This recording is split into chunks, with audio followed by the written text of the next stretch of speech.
Welcome, Wapham crew, guys, gals, ghouls, friends, fiends, and foes, otherworldly beings, perhaps. Let's climb aboard the mothership, secure our tinfoil hats, buckle down tight, and hold on loosely as we soar over the rocky tops of the La Platas on a rocky mountain high, get sucked into the vortex of the Four Corners, and settle down snugly at mile marker 420 in colorful Colorado. I'm your ghostess with the mostest, TessaTNT, and I'm broadcasting from the Mile High Clubhouse tonight. Good morning, good afternoon, and good evening to you, and welcome to We Are Paradox Media's Late Night in the Rockies. It's an honor to be able to hang out with you and that you're wanting to spend some time listening to my silly ass. If you want to listen in your free time, whether you're working it, or working out, feel free to look me up under We Are Paradox Media at Spreaker.com or wherever else you listen to your broadcasts and podcasts.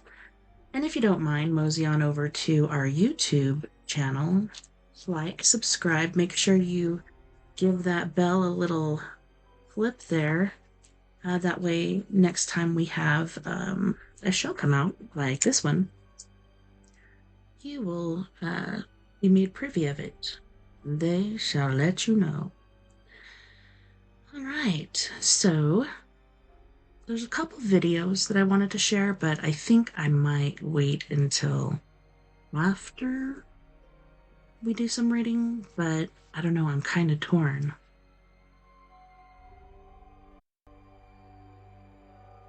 Yeah, I think we will read some Stephen King. Earlier I was just agitated and pissed about a certain situation, but I had time to cool off, so yeah, let's get into some Stephen King. The book we will be partaking of is You Like It Darker. Stories by Stephen King. We were a little ahead of where I'm going to start, but I want to start at a point where, for people who are just coming in to listen, we'll be able to grab onto some sort of information and kind of get an idea of what's going on. But I was afraid that thinking about the buzzards tearing into Allie would keep me awake, so I went poking through Greg's double-sized medicine cabinet. Always a bit of a hypochondriac, my friend, and found an Ambien prescription with 4 left in the bottle. According to the label, this particular helping of sleep medicine had expired in May of 2018, but I thought, what the hell, and took a couple. Maybe they worked, maybe it was just the placebo effect, but I slept all night and with no dreams. I woke refreshed at 7 in the morning and decided to make my regular walk, feeling I couldn't avoid the spot where Allie died for the rest of my stay. I put on shorts and sneakers and went downstairs to start the Keurig. Greg's driveway opens into a large courtyard on the side of the house. A window at the foot of the stairs looks out on this courtyard. I got 2 steps from the bottom of the stairs and froze, staring. The stroller was out there. I couldn't believe it. Couldn't quite take it in. I felt it had to be a trick of the shadows, only in that early morning light there were no shadows except, that is, for the one thrown by the stroller. It was there. It was real. More than the object itself, the shadow proved. Shadows don't exist unless there's something to make them. After my initial brain freeze, I was afraid. Some mean person had come here and left that stroller to freak me out. It worked. I was freaked out. I couldn't think who would have done such a thing. Certainly not Officer Zane or Canavan. Mr. Ito had probably heard of Mrs. Bell's death. News travels fast in small communities, but he wasn't the practical joker type, and his son spent most of the time in internet dreamland.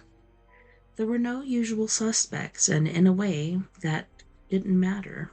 What mattered was that someone had come to my house in what the pulp novelists call the dead of night. Had I locked up?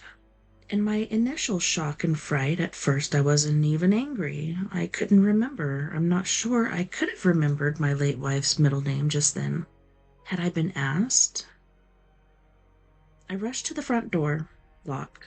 I went to the one that gave on the pool and the patio, locked.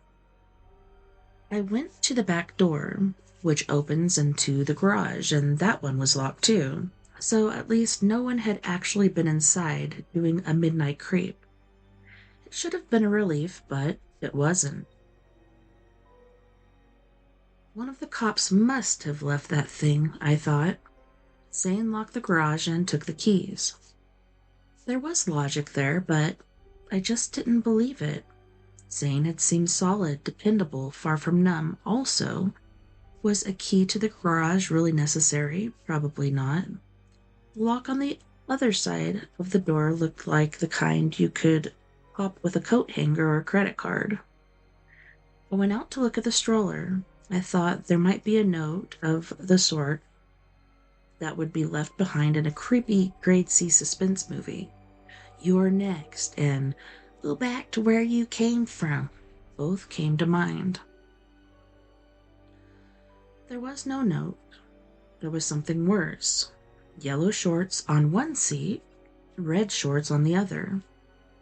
Not the same ones as yesterday, and shirts draped across the backs, also not the same. I didn't want to touch those shirts, and I didn't have to in order to read what was on them. Tweedledum and Tweedledee, twin shirts for sure, but the twins who had worn these were long dead. What to do with the goddamn stroller was the question, and a good one. Now that the reality of it being there was setting in, my first shock, closely followed by fear, was being replaced by curiosity and anger. What a shit way to start the morning. I had my cell phone in the pocket of my shorts. I called the county sheriff's department and asked for Officer P. Zane. The receptionist put me on hold, then came back and said Officer Zane was off duty until the following Monday. I knew better than to ask for a cop's personal number, so instead of asking the dispatcher to please tell him Victor Trenton had called and would he please call me back. I'll see what I can do, the woman said, a non-response that did nothing to ameliorate my shitty morning. You do that, I said, and ended the call. Mr. Ito would also not be in until the following Monday, and I wasn't expecting any other company, but I had no intention of letting that stroller sit in the courtyard. I decided to push it back to Mrs. Bell's and return it to the garage. It was on my usual walk after all, and I might be able to tell if some practical joker / mean person had forced the garage door. First, though, I took a couple of photos of the perambulator in situ to show Zane, assuming he was interested, that was. He might be less than happy that I'd moved the stroller from the courtyard where I found it, but was it evidence of a crime? Had Allie Bell been beaten to death with a perambulator? Perforce? No, I was just returning it to where we'd put it. I pushed it up the road under the simmering morning sun. Maybe the residual effects of the Ambien were still in my system, because once the fear had been dispelled by the prams, prosaic ordinaries, even the shorts and shirts were prosaic, the sort of clothing available in any Walmart or Amazon, I fell into a kind of daze. I suppose if I'd been in bed or even lying on the sofa, I would have drifted off into sleep, but because I was walking on Rattlesnake Road, I had just let my mind float on its own current. Squeaky wheel or no squeaky wheel, I really should oil it, I thought. The stroller was easy to push, especially without any 4-year-old boys to weigh it down.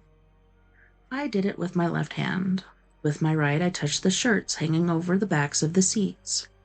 First one, then the other. I didn't realize what I was doing until later. I thought of the boys crossing the road and then fighting their way toward the beach through the undergrowth. Not angry about it, not using their little boy cuss words if they got whopped in the face by a back-swinging frown, or when a jutting branch scraped an arm. Not angry, not impatient, not wishing they'd taken the boardwalk. They were deep in a shared fantasy, jungle explorers wearing newspaper hats their father had made them out of the Tribune Sunday color funnies. Somewhere ahead there might be a treasure chest left behind my pirates, or a gigantic ape-like King Kong, a movie they had seen on Tampa matinee at 4 o'clock. Sitting cross-legged before the TV until their mom commandeered it for the nighty news, with Tom Brokaw. They hear the rattling low at first, but getting louder and closer as they push heroically onward. At first they ignore it, then make the fatal mistake of dismissing it. Joe thinks it might be bees and they could find honey. Jake asks him how many times his brother would like to get stung and tells him not to be stupid. They are after treasure. Honey is not treasure. The rattling sound is coming from the left and the right. No problem. The way to the beach is straight ahead. They can already hear the waves, and they will paddle their feet before digging in the sand for gold and building a castle, if the treasure hunt yields no results. They want to wade in the water because it's hot, a hot day like the one my little boy had to deal with. He had no water in which to paddle his feet. He was trapped in a hot car with his mommy because there was a monster outside. The monster wouldn't leave, and the car wouldn't go. They don't see the dip because it's masked by a tangle of bushes. Those bushes also hide a den of snakes, a rumba of rattlers that lives in its shade. Jake and Joe, side by side, could go around this overgrown clump of greenery, but that's not how brave explorers roll. Brave explorers go straight ahead, hacking away the greenery with invisible machetes. That's what they do, and because they're walking side by side, they plunge into the dip together and into the snakes. There are dozens of them. Some are still young, snakelets, and although they can bite, they cannot, contrary to popular belief, inject poison. But their bites are still painful, and most of the rattlers are adults in full protection mode. They shoot their diamond-shaped heads forward and sink their fangs deep. So I'm going to pause there because, from what I understood, the babies were more dangerous because they didn't know when to stop releasing venom. But yeah, I'm going to have to Google that now. The boys cry out, "Ow," and "don't," and "what," and "that hurts." They are bitten multiple times on the ankles and calves. Joe goes to one knee. The snake strikes his thigh and wraps its body around his knee like a tourniquet. Jake struggles out of the brush-filled dip wearing snakes like ankle bracelets. That rattling sound fills the world. He tries to pull Joe to his feet and his snake sinks its fangs into the meat of his small palm as quick as winking. Joe is on his belly now with snakes crawling all over him. He tries to protect his face at least and can't. He's bitten on his neck and cheeks, and when he turns his head in a futile effort to get away, on his nose and mouth. His face begins to swell. Jake turns and begins to plunder back to the road and the bell house on the other side.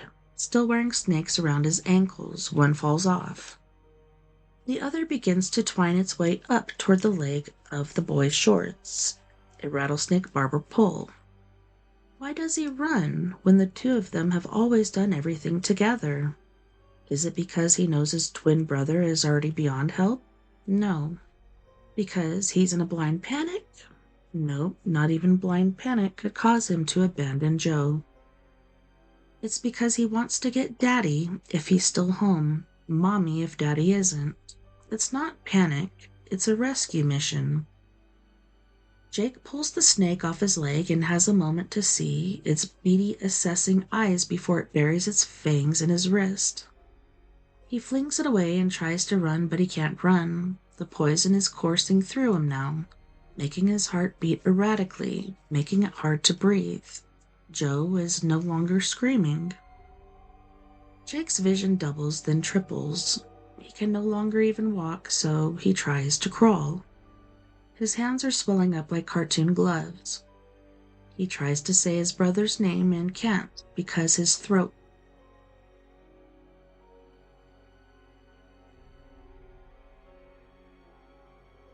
What brought me out of this vision was the clack and whine of the swing gate going up. The stroller I was pushing had broken the photoelectric beam that operates it.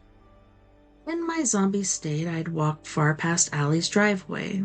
I saw my right hand was still going back and forth, touching first one shirt, Tweedledee, and then the other, Tweedledum.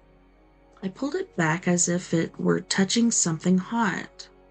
The day was still relatively cool, but my face was wet with sweat, and my t-shirt was dark with it. I had only been walking, at least I thought so, couldn't remember for sure, but I was breathing fast, as if at the end of a 200-yard dash. I pulled the stroller back and the swing gate went down. I asked myself what had just happened, but thought I knew. The other members of my team at the agency would have laughed, except maybe for Kathy Wilkin, who had an imagination that stretched further than taglines for toilet bowl cleaner, but I had no other way to explain it. I had seen movies and at least one TV documentary where so-called clairvoyants were called in by the police to help locate the bodies of people who were presumed dead. As bloodhounds are given an article of clothing to get the scent they're supposed to follow, the psychics were given articles that were deemed important to the person they were supposed to locate. Mostly the results had been bullshit, but in a few cases it had worked or seemed to. It was the shirts touching the shirts, and the part about Tad, those were my own memories intruding on whatever vibe I'd been getting from those shirts. My son finding his way into my strange state of seeing wasn't surprising. He had died at about the same age as the Bell twins and at close to the same time. Triplets instead of twins, tagged tragedy calling to tragedy. As I turned the stroller and started back, the vividness of my vision started to fade. I began to question the idea that I'd had an authentic psychic experience. It wasn't as though I didn't know what happened to the Bell twins, after all. Maybe my mind had just added some details, like the concealed dip they'd fallen into. It might not have happened that way at all, plus there was no denying that I'd been in an extremely suggestible state because of the pram showing up as it had. That I couldn't explain.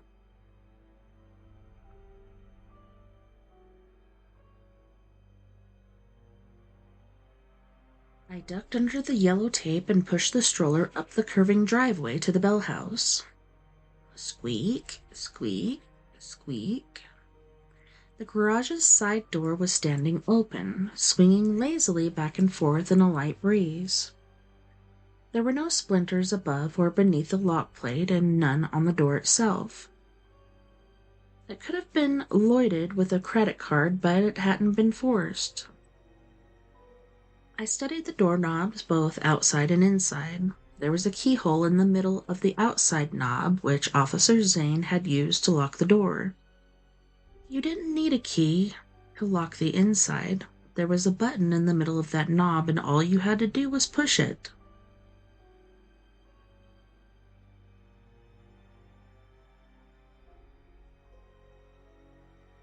The solution is simple, I thought. It was the twins. It was Jacob and Joseph. They just turned the inside knob. The button would pop out and the door would open, easy as winking. Then they pushed the stroller down to my place, Jake on one side and Joe on the other.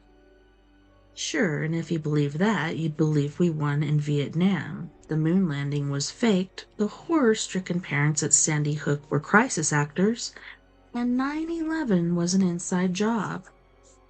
And yet, the garage door was open, and the stroller had turned up at my house a quarter of a mile away. My phone rang. I jumped. It was Officer P. Zane. The receptionist at the sheriff's department had come through after all. "Hello, Mr. Trenton. What can I do for you?" He sounded more relaxed today and much more southern, probably because it was his day off and he was in civilian mode.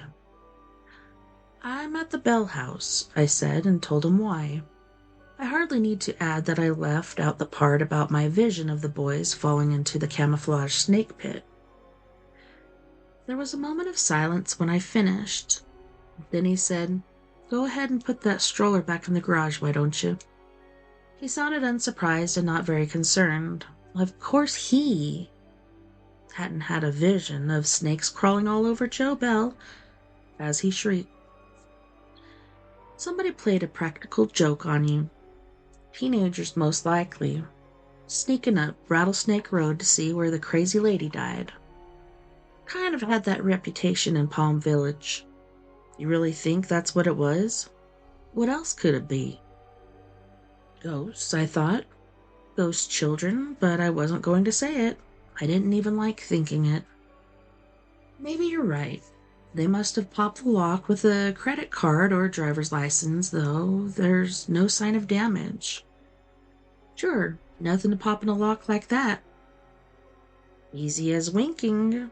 He chuckled. Got that right. Just put the stroller back and close the door. Deceased lady's keys are at the substation, and Kelly will pick 'em up. You remember who I'm talking about? Sure, Super Gramp? He laughed. Right, but don't call him that to his face. Anyway, he got his judge friend to sign the exigent circumstances widget so he can go in and do a search for next of kin and local contacts. And he's a sharp old bird. If anyone's been in there, he'll know. We at least have to find someone who will take responsibility for the lady's remains. Remains, I thought, watching the door swing back and forth in the breeze. What a word. I guess she can't just stay in the morgue, can she? We don't even have one. She's at the Perdomo Funeral Home on Yami. Listen, since you're there and the garage is open, would you mind going inside and see if the lady's car got vandalized in any way? Punctured tires, broken windows, cracked windshield, because we'd have to take that a little more seriously. Happy to. Sorry to interrupt you on your day off. Don't you worry. I've had my breakfast and now I'm just sitting out back and reading the paper. Call me if anything's wrong with the car. If there is, I'll inform Andy and Mr. Trenton. Why don't you make it Vic? Okay, Vic. If you feel like the kids who took that stroller down to Mr. Ackerman's house might do it again, the sort of kids who pull shit like that ain't what you'd call creative. You can roll it back and put it in your garage. I think I'll leave it here. Fair enough. You have a good day now. As I rolled the pram into the garage, rocking up the front end, get it over the jam, I realized I hadn't told Zane about the shorts and shirts either. The garage wasn't air-conditioned, and I began to sweat almost as soon as I was through the door. Other than needing a trip through the nearest car wash, the sides and windshield were crusted with salt. Allie's Chevy Cruze looked okay. I found myself staring at the empty car seats in the back. Of course they were empty, and made myself look away. There were a number of cardboard cartons stacked along the back wall. Neatly lettered in magic marker on each was the J's. My mother had a saying, only snoopin' is lower than gossip, but my father liked to tease her with another one. Curiosity killed the cat, but satisfaction brought him back. I opened one of the boxes and saw board jigsaw puzzles, the kind with sturdy pieces in the shapes of animals. I opened another and found picture books. Dr. Seuss, Richard Scarry, the Bernstein Bears. Several more contained clothes, including shorts and paired t-shirts with various cute twinisms on them. So this is where the shorts and shirts on the stroller had come from. The question I had was whether or not a prankster would have known how Allie placed those things on the stroller. Like a child dressing invisible dolls. Officer Zane would have said yeah, word gets around. I wasn't so sure. Grief sleeps but doesn't die, at least not until the griever does. This was a lesson I relearned when I opened the last carton. It was filled with toys. Matchbook cars, play sticks, Star Wars figures, a folded Candyland game, and a dozen plastic dinosaurs. Our son had Matchbox cars and toy dinosaurs, loved 'em. My eyes stung and my hands weren't quite steady as I closed up the carton. I wanted to get out of this hot, still garage and maybe off Rattlesnake Key too. I had come to finish grieving for my wife and all the years we'd foolishly wasted apart, not to reopen the long-healed wound of my boy's terrible death. Certainly not to have psychic flashes of the inside view type. I thought I'd give it another 2 or 3 days to be sure. And if I felt the same, I'd call Greg. Thank him and tell him Mr. Ito to keep an eye on the place. Then I'd head back to Massachusetts, where it was hot in August, but not insanely hot. On the way out, I saw some tools. A hammer, a screwdriver, a couple of wrenches. On a shelf to the left was the door. There was also an old-fashioned oil can, the kind with the metal base you pump with your fingers and a long nozzle that reminded me a little of Allie Bell's snake pole. I decided that even though I had no intention of pushing the pram back to Greg's house, I could at least oil the squeaky wheel. If there was any oil left in the can, that was. I picked it up and saw there was something else on the shelf. It was a file folder with Jake and Joe written on it, and in bigger letters, "Save this." I flipped it open and saw 2 paper hats made out of the Sunday color funnies. I forgot about oiling the squeaky wheel, and I didn't want to touch those homemade hats. Clutching them might bring on another vision. In the hot garage, the idea didn't seem silly, but all too plausible. I shut the garage door and went home. When I got there, I turned on my phone and searched for Tampa Matinee. I didn't want to do it, but I'd found the hat, so I did. Siri brought me to a nostalgia site created by former employer to WTVT, Tampa CBS affiliate since back in the day. There was a list of local programs from the 50s to the 90s, a puppet show in the morning, a teen dance party on Saturday afternoons, and Tampa Matinee, an afternoon movie that ran from 4 to 6 each weekday afternoon until 1988. Once upon a time, only 3 years after my son died, Joe and Jake had sat cross-legged in front of the TV, watching King Kong clinging to the top of the Empire State Building. I had no doubt of it.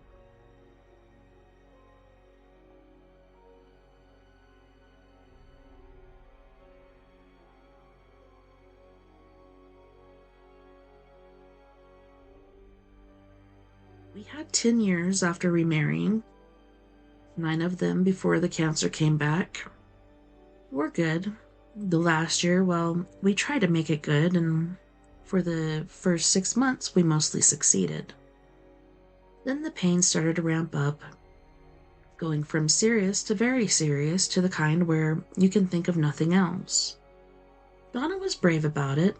That lady had no shortage of guts. Once she faced a rabid St. Bernard with nothing but a baseball bat. With the cancer burning through her, she had no weapon except for her own will. but for a long time that was enough. Near the end, she was little more than a shadow of the woman I'd taken to bed that night in Providence, but to me, her beauty remained. She wanted to die at home, and I honored her wish. We had a day nurse and a part-time night nurse, but I mostly took care of her myself. I fed her, and when she could no longer make it to the bathroom, I changed her. I wanted to do those things because of all the years I missed. There was a tree behind our house that split apart, maybe because of a lightning strike, and then grew back together, leaving a heart-shaped hole. That was us. If the metaphor seems overly sentimental, deal with it. I'm telling the truth as I understand it, as I felt it. Some people have worse luck. We did our best with what we were given.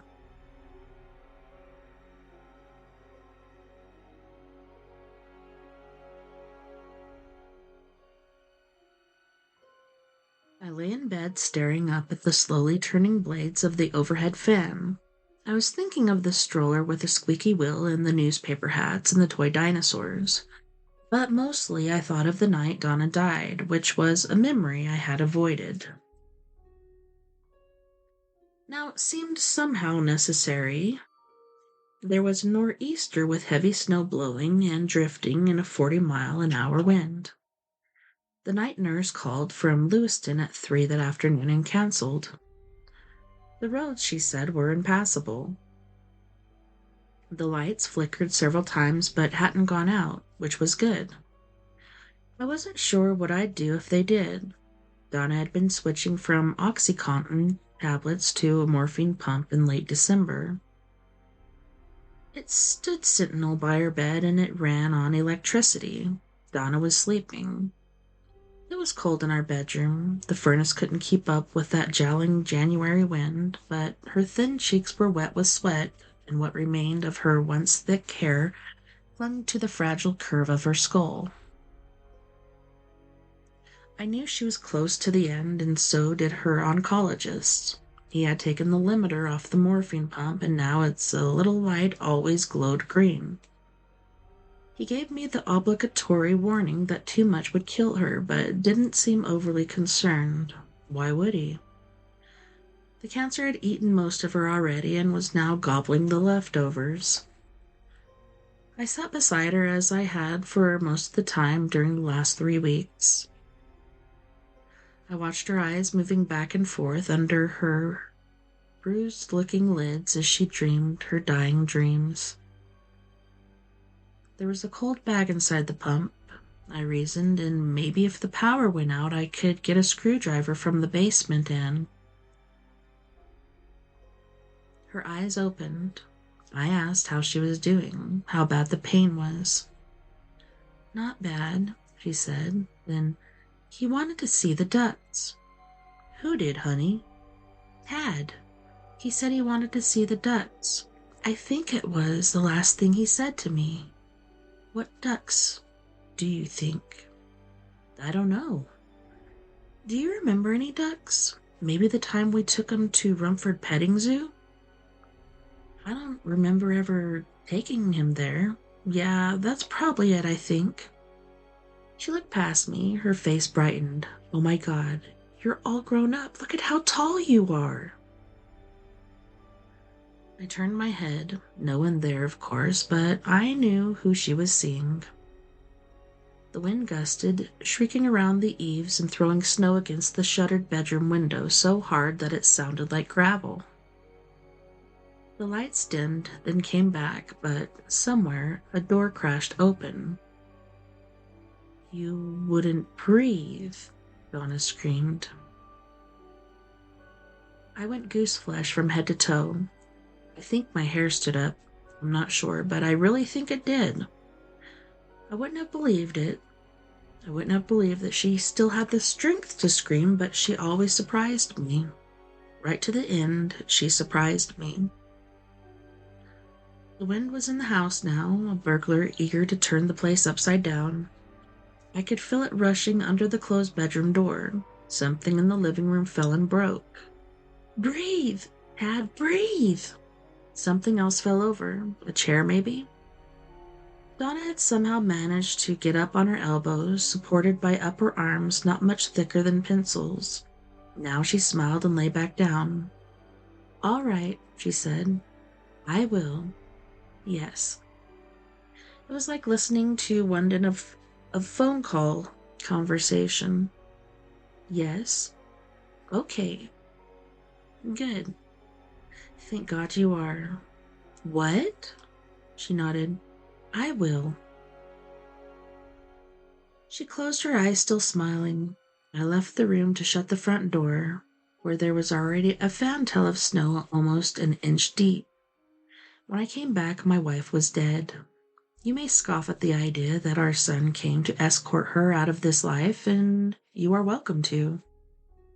I, on the other hand, once heard my little boy's voice coming from his closet while he was dying a dozen miles away.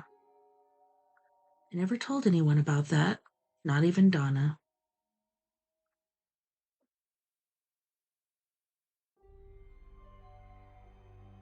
These memories circled and circled.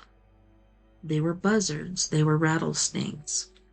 They pecked, stung, wouldn't let me go. Around midnight, I took 2 more of Greg's expired Ambien, lay back down, and waited for them to work. Still thinking of how Donna saw Tad grown to manhood as she passed out of the world, that her life ended in such a way should have had a calming effect on me, but it didn't. The memory of her deathbed kept connecting to the vision I'd had of the boys falling into the snake pit and coming back to reality to discover my hand going back and forth between Tweedledum and Tweedledee, feeling their leavings, their remains. I thought, what if I saw them the way Donna saw Tad at the end? What if I actually saw them? Allie did. I know she did. Seeing Tad had comforted Donna as she crossed the border from life to death. Would those boys comfort me? I didn't think so. Their comforter was gone. I was a stranger. I was... what? What was I to them? I didn't want to know. Didn't want to be haunted by them and the idea that it might be happening. That was what was keeping me awake. I was just beginning to drift off when I heard the rhythmic squeaking. It started all at once, and there was no way I could pretend it was the overhead fan in Greg's living room. It was coming from the en-suite bathroom of this very bedroom. Squeak and squeak and squeak. I was terrified as a person can only be when they're alone in a house at the end of the mostly deserted road. But if Donna could face down a rabid St. Bernard with nothing but a baseball bat in defense of her son, surely I could look into the bathroom. It even crossed my mind, as I turned on the night table lamp and got out of bed, that I was imagining that sound. Hadn't I read somewhere that Ambien can cause hallucinations? I walked to the left of the bathroom door and stood there against the wall, biting my lip. I turned the knob and pushed the door open. Now the squeaking was louder than ever. It was a big bathroom. Someone was pushing that stroller around in there, back and forth, back and forth. I reached around the jamb, terribly afraid. I think we always are in such situations. That a hand would close over mine. I found the light switch, fumbled with it for an agonizing length of time that was probably only 2 or 3 seconds, and flicked it up. The overheads were fluorescent, nice and bright. In most cases, light was a reliable dispeller of night terrors. Not this time. I still couldn't see into the bathroom from where I was standing, but on the wall opposite I could see a large shadow going back and forth. It was too amorphous for me to be sure it was that goddamn stroller, but I knew it was. And were the boys pushing it? How else could it have gotten here? Boys? I tried to say, but all that came out was a dry whisper. I cleared my throat again. Boys? You're not wanted here. You're not welcome here. I realized I was speaking a bastardized version of the monster words, with which I had once comforted my little boy. It's my bathroom, not yours. It's my house, not yours. Go back to where you came from. And where would that be? In two child-sized coffins under the earth of Palmetto Grove Cemetery? Were the rotting bodies, the rotting remains, pushing that stroller maniacally back and forth? Were pieces of their dead flesh falling off onto the floor? Squeak and squeak and squeak. The shadow on the wall. Gathering every last ounce of my courage, I stepped away from the wall and went through the door. The squeaking stopped. The abandoned stroller was standing in front of the glass shower stall. There were two pairs of black pants draped over the seats and two black coats draped over the backs. Those were burial suits meant to be worn forever. While I stared at the pram, frozen by the horror of this thing that had no earthly way to be there, a rattling replaced the pram's squeaky wheel. It was low at first, as if coming from a distance, but rising until it was the sound of dry bones being shaken in a dozen gourds. I had been looking at the shower stall. Now I looked at Greg's fancy clawfoot tub, which was long and deep. It was filled to the brim with rattlesnakes. As I watched, one small, supplicating hand rose from the twisting mass, the bathtub Roomba, and stretched out to me. I fled.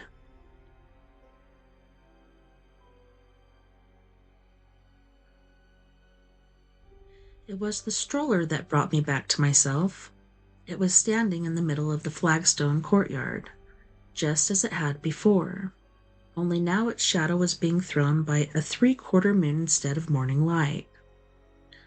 I have no memory of running downstairs, wearing only the gym shorts I slept in, or out the patio door. I know I must have come that way because I found it standing open when I went back in. I left the stroller where it was. I went back upstairs, dreading every step, telling myself it had been a dream. Except for the stroller outside, its presence was undeniable. Knowing it hadn't been. Not a vision either. It had been a visitation. The only thing that kept me from spending the rest of the night in my rental car with the doors locked was my clear sense that the visitation was over. The house was empty again except for me. Soon, I told myself, it would be entirely empty. I had no intention of staying on Rattlesnake Key when I had a perfectly good house to go back to in Newburyport. The only ghost there was the memory of my dead wife. The bathroom was empty, as I'd known it would be. There were no rattlesnakes in the tub and no wheel tracks on the faux marble floor. I went to the gallery and looked down on the courtyard, hoping the stroller would be gone too. No such luck. It stood there in the moonlight, as real as roses. But at least it was outside. I went back to bed, and believe it or not, I slept.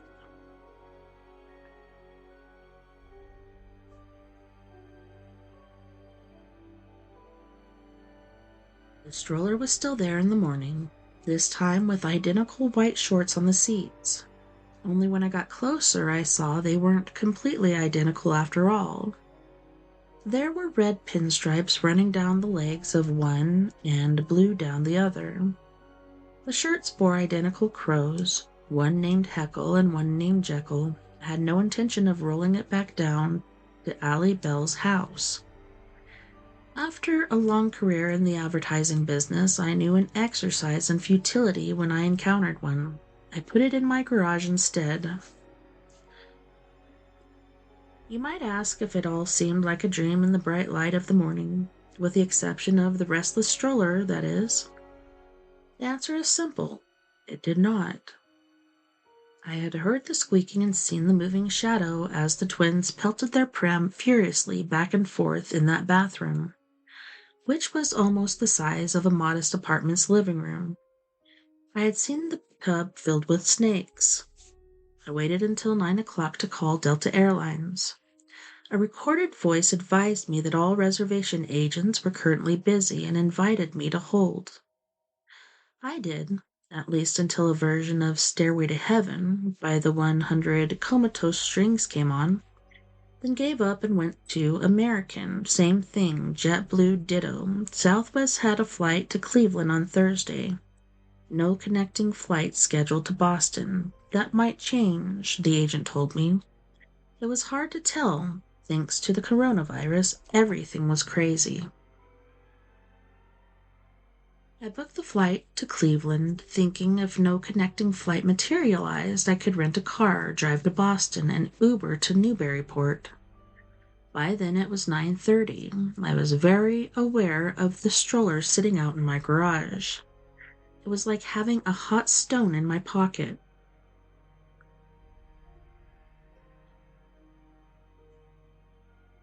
I went to the Hertz site on my phone and was put on terminal hold. Same with Avis and Enterprise. An agent answered the phone at budget, checked his computer, and told me they had no one-way rental cars available in Cleveland. That left Amtrak, the bus lines, but by then I was frustrated and tired of holding the phone to my ear. I kept thinking of the stroller, the shirts, the child-size black burial suits. The light of a hot August day should have helped. It didn't. The more my options closed off, the more I needed to get out of Greg's house and away from Alley Bell's down the road. What had felt like a place to recover near the serenity of the Gulf now felt like a prison. I got a cup of coffee, paced around the kitchen, and tried to think of what I should do, but it was hard to think of anything but the stroller. Squeak.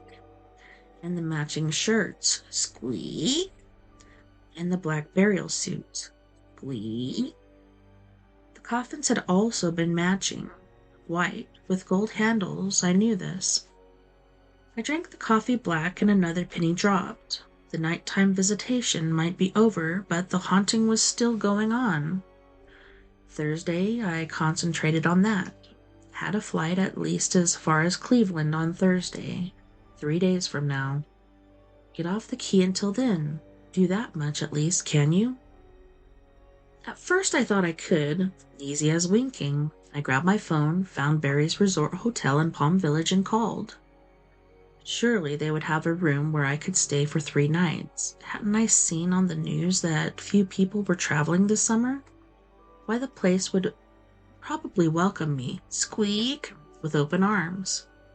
What I got was a recorded message, short and to the point. Thank you for calling Barry's Resort Hotel. We are closed until further notice. I called the Holiday Inn Express in Venice and was told they were open but taking no new guests. Motel 6 in Sarasota didn't answer at all. As a last resort, little pun there, squeak, I called the Days Inn in Brandenton. Yes, I was told that they had rooms. Yes, I could reserve one, proving I passed a temperature check and wore a mask. I took the room, although Brandenton was 40 miles away and 2 counties over. Then I went outside to try to clear my head before packing. I could have gone through the garage, but chose the patio door instead. I didn't want to look at the stroller, let alone oil the squeaky wheel. Twins might not like it. I was standing by the pool when an F-150 pickup truck, blinding in the summer sun, came down the driveway and pulled up in the courtyard, exactly where I'd found the goddamn stroller both times.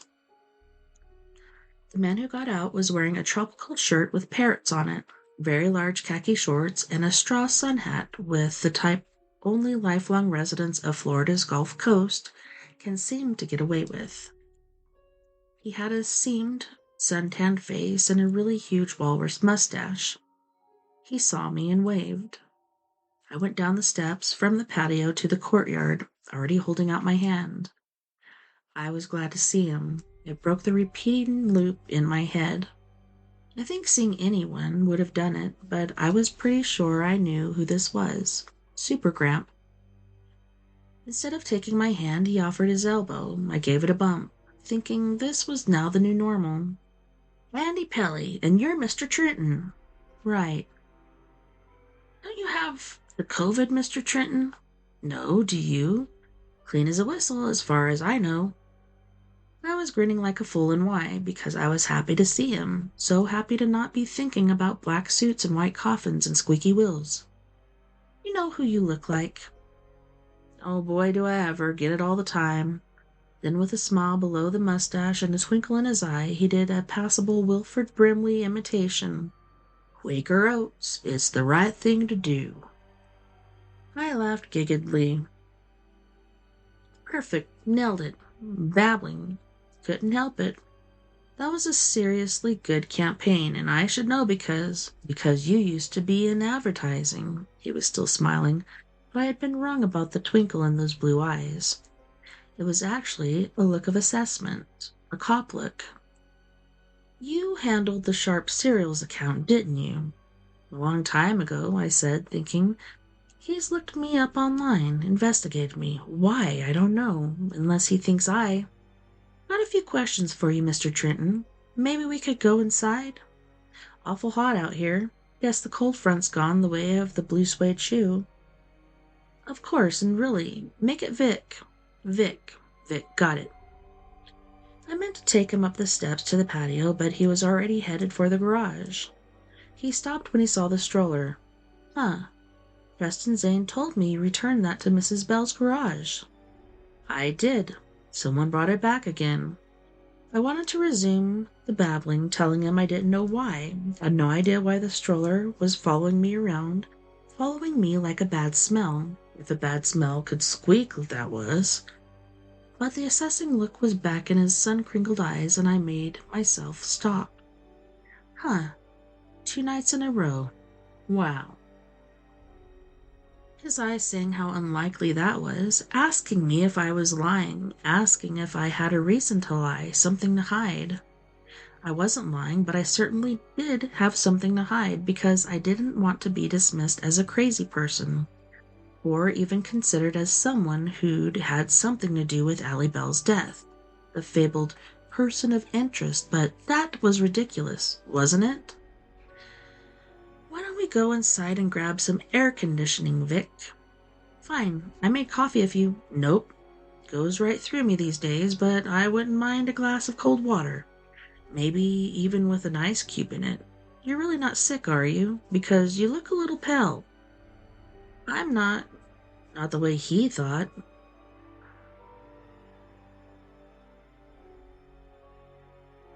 Melee took no chances. He took a mask out of his voluminous shorts and put it on his soon as we were inside.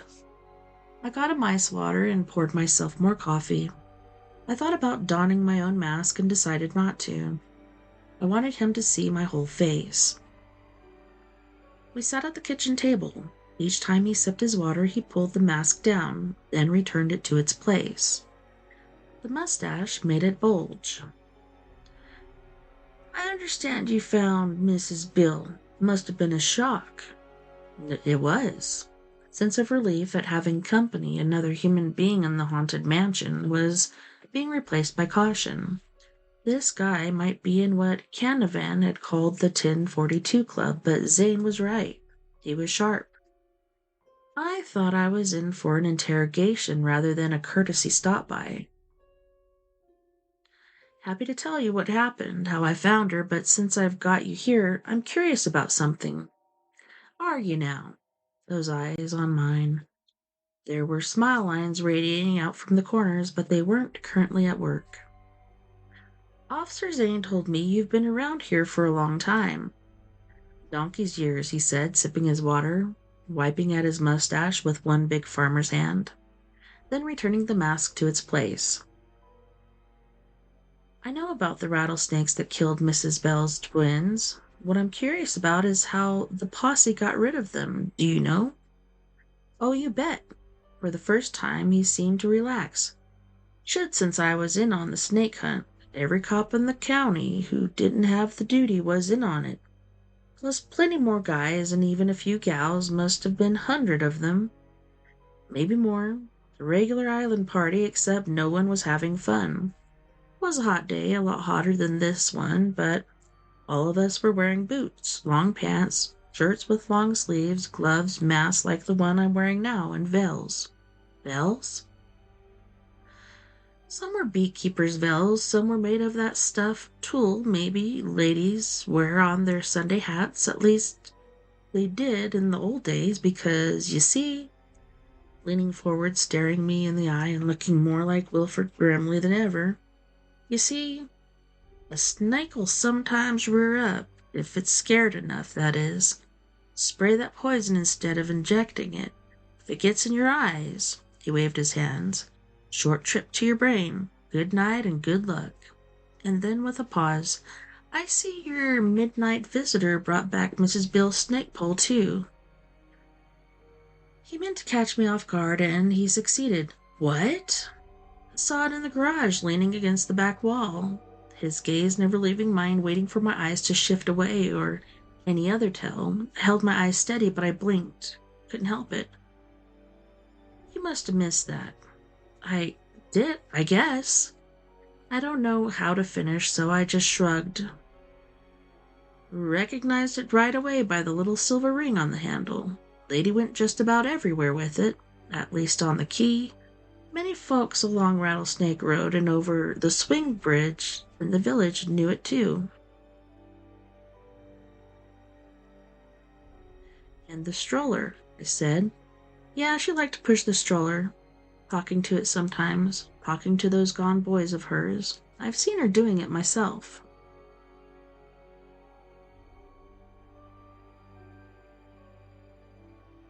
So did I. Hold on, I'm going to see how close we are.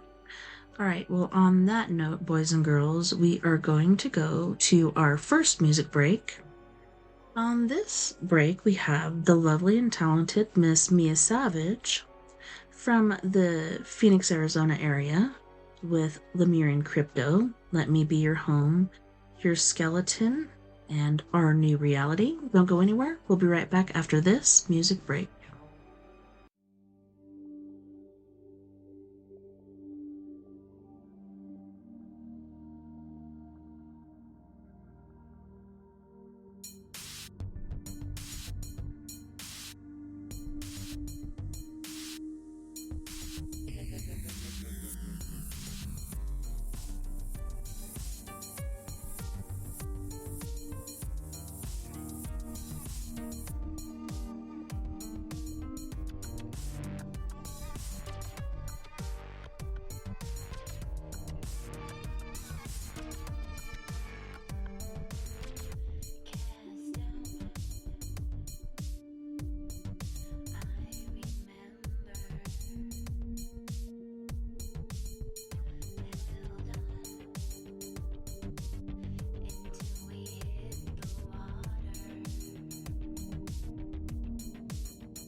shit that he brings anymore.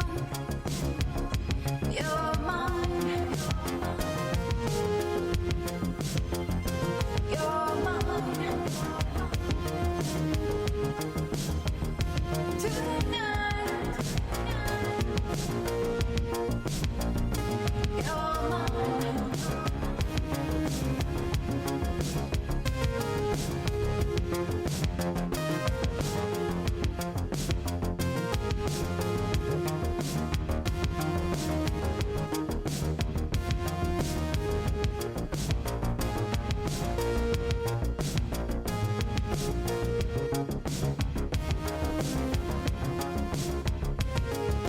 Lost in a sea of broken hearts. Won't let you fall apart. We'll make a brand new start. When you coming back, I wanna take a ride. I wanna show him love. I wanna knock him down. Come with me to our new reality. You don't need all the shit that he brings anymore. You're mine. You're mine. Tonight. You're mine.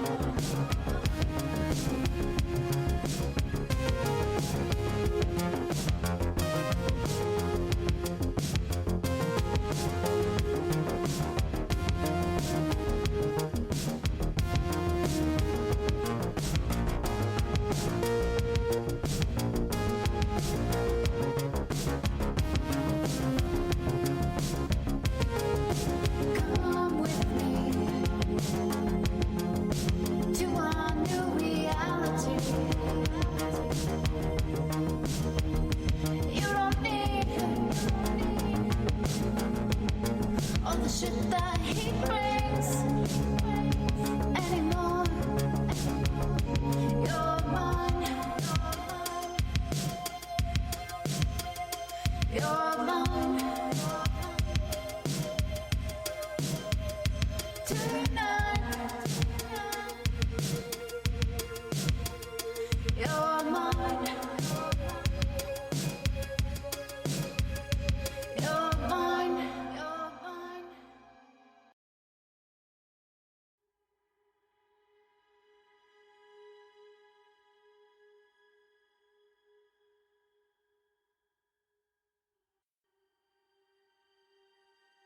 Welcome back, and thanks so much for hanging out with me tonight on We Are Paradox Media's Late Night in the Rockies. All right, so we tonight are reading Stephen King's You Like It Darker stories. Let me see what this one's called. This one, which is the 10th story, is Rattlesnakes.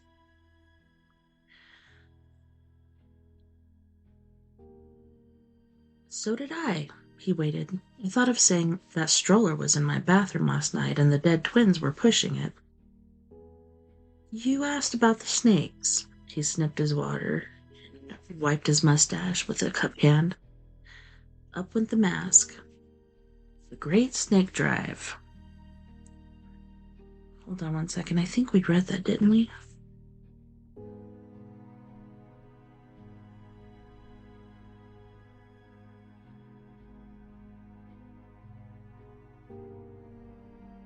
One moment, please.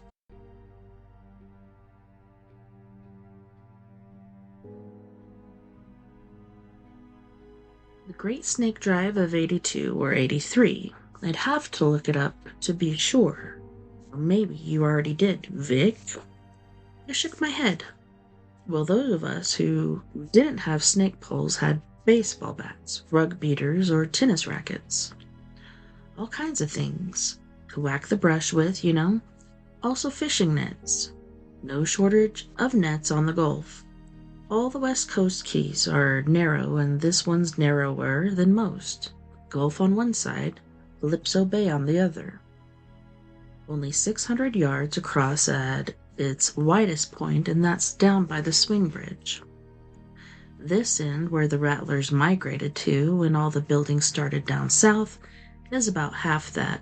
From here, you can see both the Gulf and the bay, right? From the side yard, yeah. This house wasn't even there then. Just palmettos and beach Napaca. The snakes loved it. The trash pines, plus lots of bushes I don't even know the names of. We spread out in a line from the Gulf to Calypso, and north we went, beating the bushes and dragging those nets and pounding on the ground. Snakes don't have much hearing, but they can feel vibrations. They knew we were coming. You could see the foliage shaking, especially the Napaca. Must have felt like an earthquake to them. And when we got toward the end of the key where the greenery ends, we could see them. Those suckers were everywhere. It was like the ground was moving. Couldn't believe it. And the rattling, I can hear it still. Like dry bones in a gourd. He gave me a fixed look. Right. How do you know that? Seen them in the Franklin Park Zoo. I told this lie with a straight face. That's in Boston. Also, in nature programs. Well, it's a good description. Only you have to think of dozens of gourds, maybe hundreds, and a whole graveyard full of bones. I thought of Greg's big bathtub and one hand rising out of the writhing mass. Have you been to the north end of the Key, Vic? I walked up there just the other day. He nodded. I've been there on foot since the snake hunt, but I've seen it plenty of times out fishing. The key has changed a lot in the last 40 years or so, been built up something terrible, but the north end is just the same now as it was then. A shell beach that looks like a great big lopsided triangle, am I right? Just right, I said. He nodded. The mask went down, a sip of water, the mask went up. That's where the snakes ended up, with no place to go except Daylight Pass. Backs to the water, you could say, except snakes are all back, aren't they? That half-acre of beach was covered with them. You couldn't see the shells at all, except every now and then for a split second or two as they moved around, shaking their tails. They were crawling all over each other, too. Enough poison in those snakes to kill half the people in Tampa, you would have said. We have a bunch of firemen from Palm Village Station and a bunch more from Highway 41 in Nokomis. Big strapping fellas. Had to be because they had 20-gallon smoke chaser packs on their backs. That was to be called Indian pumps. Those things are made from more for fighting brush fires, of which we have a lot, but they didn't hold water that day. They were filled with kerosene. When we had the snakes, most of them folks found strays for months after with nothing but water behind them. Those boys sprayed them. Very good and proper. Then my old friend Jerry Gant, Palm Village fire chief, long gone, fired up the Burns-O-Matic propane torch and flung it. Those rattlers went up in a sheet of flame, and the stink, oh my God, it was terrible, and I could never get it out of my clothes. None of us could. Washing them didn't do any good. They had to be burned like the snakes. He sat quiet for a moment, eyes on his glass of water. He would return to the reason he'd come, but right now, he wasn't here at all. He was seeing those burning rattlesnakes and smelling their stench as they writhed in the flames. Duma was still there back then, and some of the snakes swam for it, and maybe a few even made it, but most drowned. I don't know if you noticed there's whirlpool where the water from the bay meets the water from the Gulf. I've seen it. That whirlpool, that eddy, was stronger when Dee McKee was still there, because the water came through with a lot more force. I bet it's 16 feet deep right there where the water spins, maybe more. Dug out the channel bed, plus the tide was low in that day, which increases the spill from the bay. We saw snakes spinning in that eddy, some still on fire. And that, Vic, was the great snake drive of 80 whatever. Quite a story. Now you tell me one about how you knew Alita Bell and how you found her. I didn't know her at all, and I only saw her twice. Alive, I mean. The second time, she brought me oatmeal raisin cookies. We ate some at this very table. Had them with milk. I said hello to the twins. Did you know? Maybe it sounds crazy, but it didn't feel crazy. It felt like the polite thing to do because, in all other ways, she struck me as completely rational, in fact. I frowned, trying to remember. She said she knew they weren't there. Huh. Hadn't she also said, and yet they are? I thought so, but I couldn't quite remember. If she had, she was right. I knew that now for myself. And someone brought that stroller back, not once, but twice. Yes, but you didn't see anyone. No. Didn't hear anyone. No. Didn't notice the motion lights going on either, because I know Ackerman had 'em put in. No. Didn't bring the snake pole back either. No. Tell me about how you found her. I did, including the part about throwing a shell, maybe more than one. I had been upset and was no longer sure, to get the buzzards away from her body. I told all that to Officer Zane in Canavan. I know you did. It's in their report, except, of course, for the stroller turning up the second time. That's what you call new information. I can't help you with that. I was asleep. Huh. Down went the mask. He finished his water. Up went the mask. Pete Ito says you're planning on staying until September, Mr. Trenton? It wasn't lost on me that he'd spoken to Mr. Ito, nor was it lost on me that he had reverted to my last name. Plans change, finding a dead woman being pecked at the buzzards can do that to a person. I have a reservation at the Bradenton Days Inn tonight and a flight from Tampa to Cleveland on Thursday. Transportation the rest of the way to my home in Massachusetts is TBD. Things are pretty crazy in America just now. Crazy. But words seem to come out with more force than intended. Crazy all over the world, Ellie said. Why would you come down here in the summer anyway? Most people don't unless they've got free coupons for Disney World. If I had talked to Pete Ito, I was sure he knew. Yes, this was an interrogation, all right. My wife died recently. I've been trying to come to grips with it. And you what? Feel like you've got it gripped pretty good just now? I looked at him dead on. He didn't look like Wilford Brimley to me anymore. He looked like a problem. What is this about Deputy Pelly, or should I call you Mr. Pelly? I understand you're retired? Semi. Not a detective these days, but a part-time deputy in good standing, and you need to cancel your flight plans. Was there a slight emphasis on the word flight? I'm sure they'll take the charge off your credit card and motel room, too. I guess you could go as far as Barry's over in the village, but Barry's is closed. I tried it. Tell you what, I'd be more comfortable if you stayed right here until Mrs. Bell has been autopsied. Which is to say, Mr. Trenton, the county sheriff's department would be more comfortable. I'm not sure you could stop me. I wouldn't test that if I were you, just a friendly piece of advice.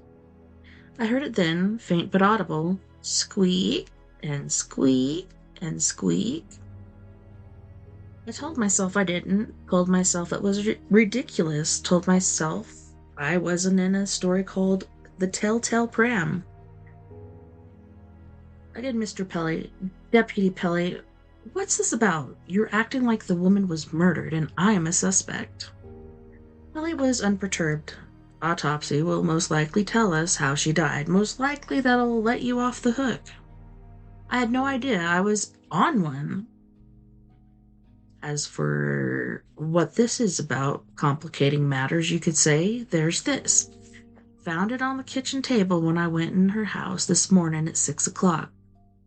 He fiddled with his phone, then passed it over. He had taken a picture of a white business envelope. On it, in neat cursive, was to be opened in event of my death, and what the heck? Alita Wary Bell. Envelope wasn't sealed, so I went ahead and opened it, swiped to the next photo.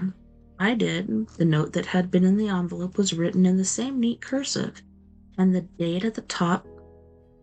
This is the day after we had the milk and cookies.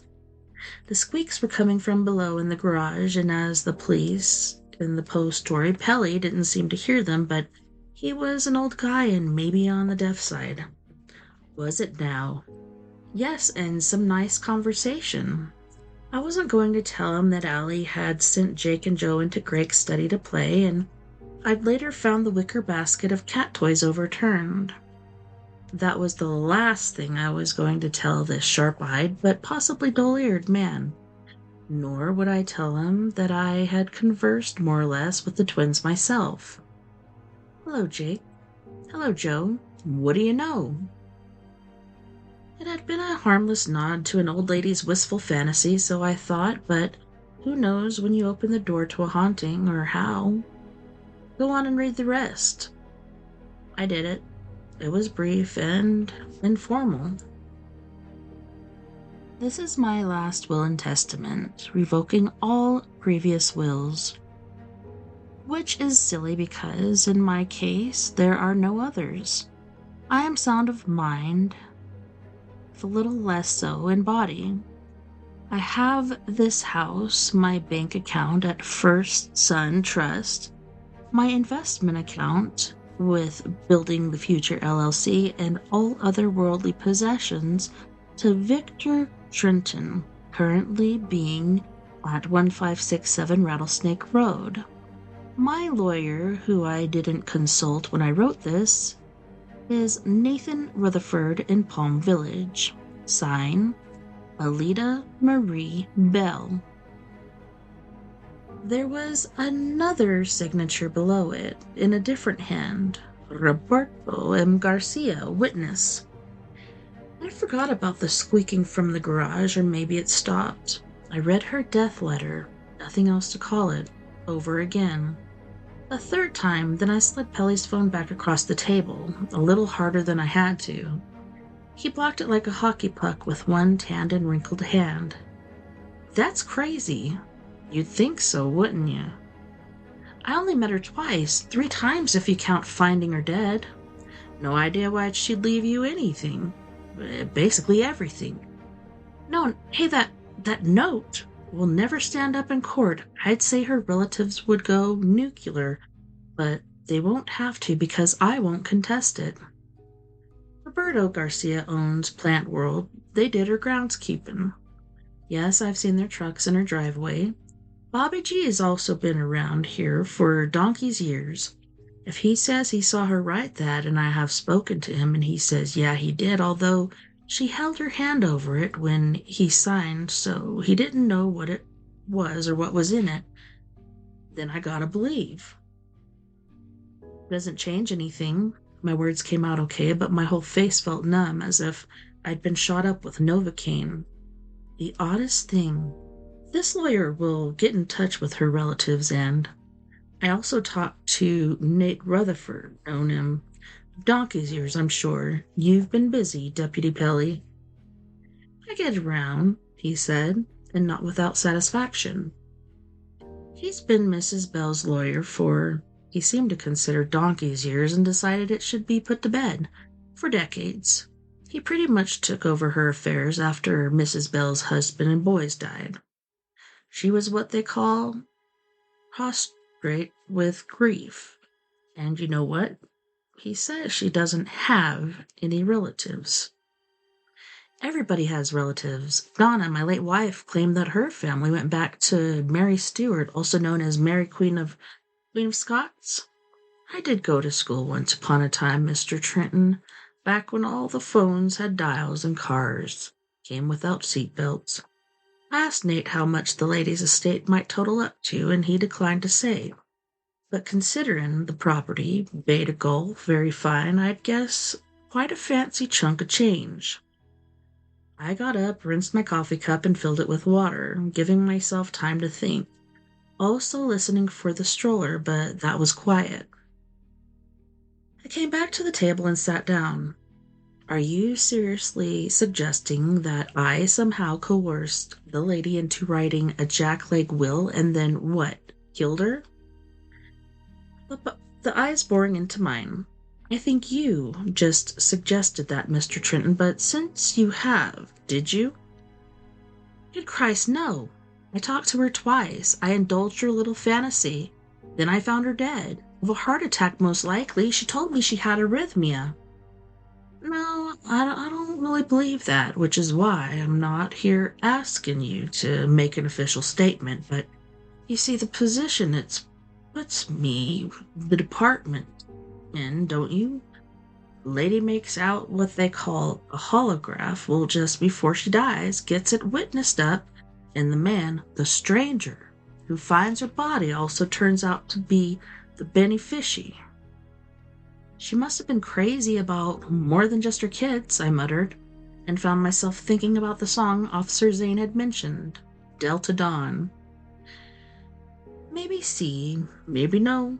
In any case, the autopsy's probably going as we speak. That'll tell us something, and you'll have to testify at the inquest, of course. That will be official. My heart sank. When? Maybe not for a couple of weeks. It'll be by one of those computer video links. FaceTime, Zoom, I don't know. I can barely use this fancy phone. I didn't believe that for a minute. In any case, it'd be good if you stuck around, Vic. Now my first name felt like a trap. In fact, I have to insist, the way things are with COVID running wild, it would probably be safest for you to stay right here, buttoned up and massed in town. Don't you think? That might have been when I began to realize what Alida Bell had done, although it wouldn't coalesce until that evening. Or maybe it hadn't been her. I thought of Donna on that last night, how she'd looked past me, her dying eyes growing bright one last time. Oh my God, she said, you're all grown up. Children couldn't plot and plan, adults on the other hand. Vic? The smile lines at the corners of his eyes crinkled. Kinda thought I had lost you for a minute.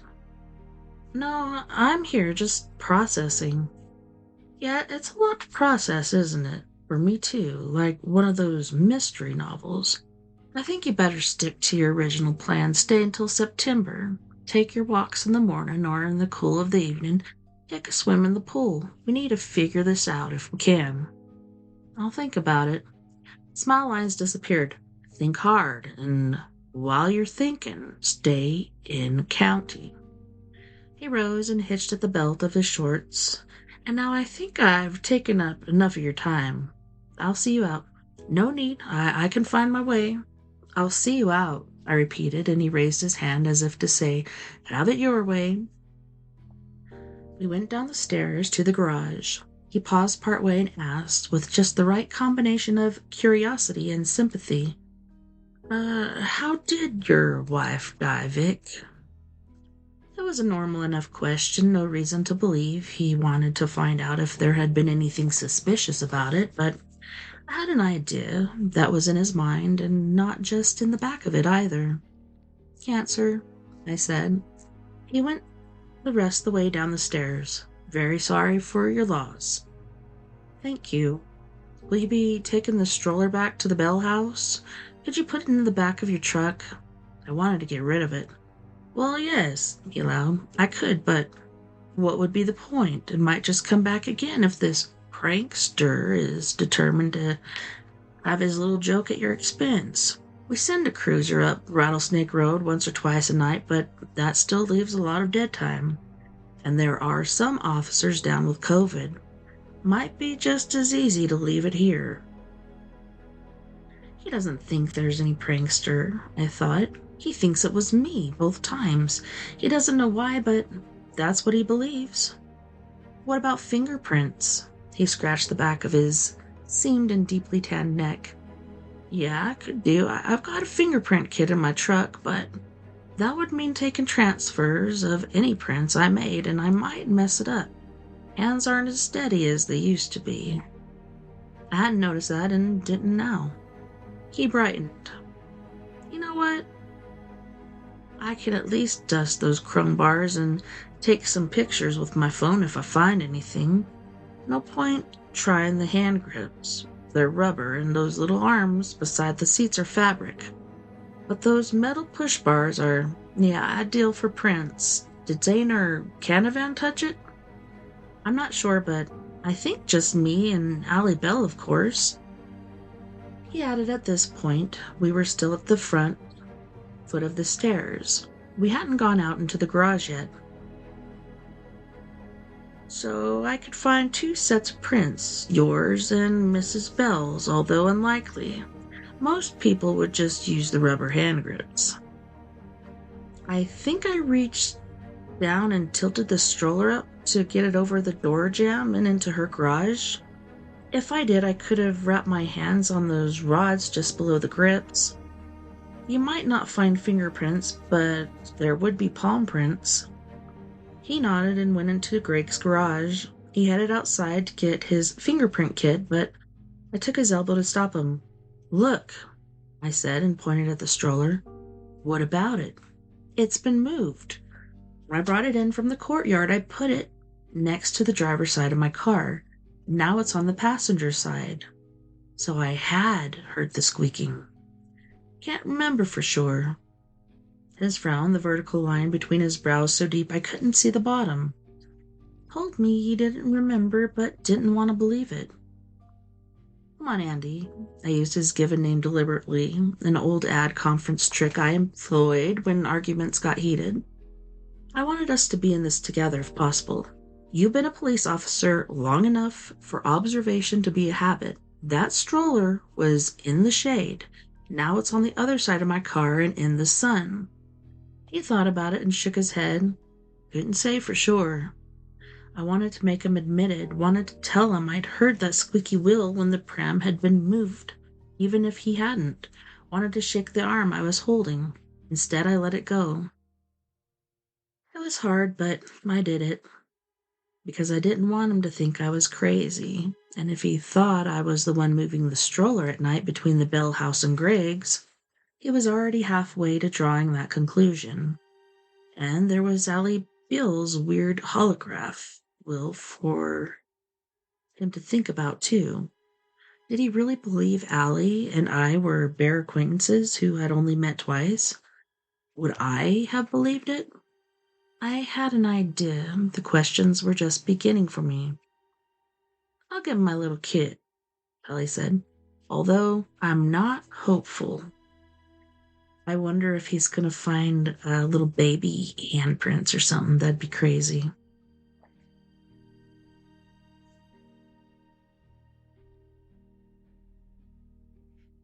He drove off in his pickup 10 or 15 minutes later, after reminding me again not to leave the county, saying it would be a real bad idea.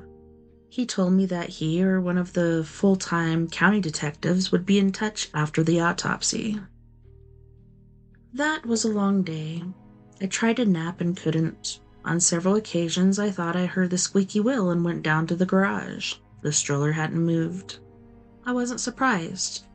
I had heard it when Pelly was sitting at my kitchen table. That was real. Later on, it was something else. Imagination, you would say, but it wasn't. Not exactly. I thought it was a form of teasing. You can believe that or not, but I felt sure of it. No, I knew. Once I heard that squeaky, not real but real in my head, and I went down to the garage, I thought I saw the shadows of two snakes on the wall. I closed my eyes tight, then opened them. The shadows were gone.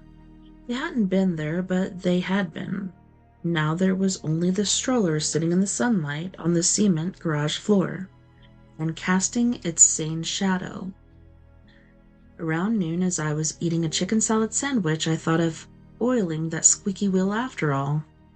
There was 3-in-1 on the work table in the second garage bay, and decided against it.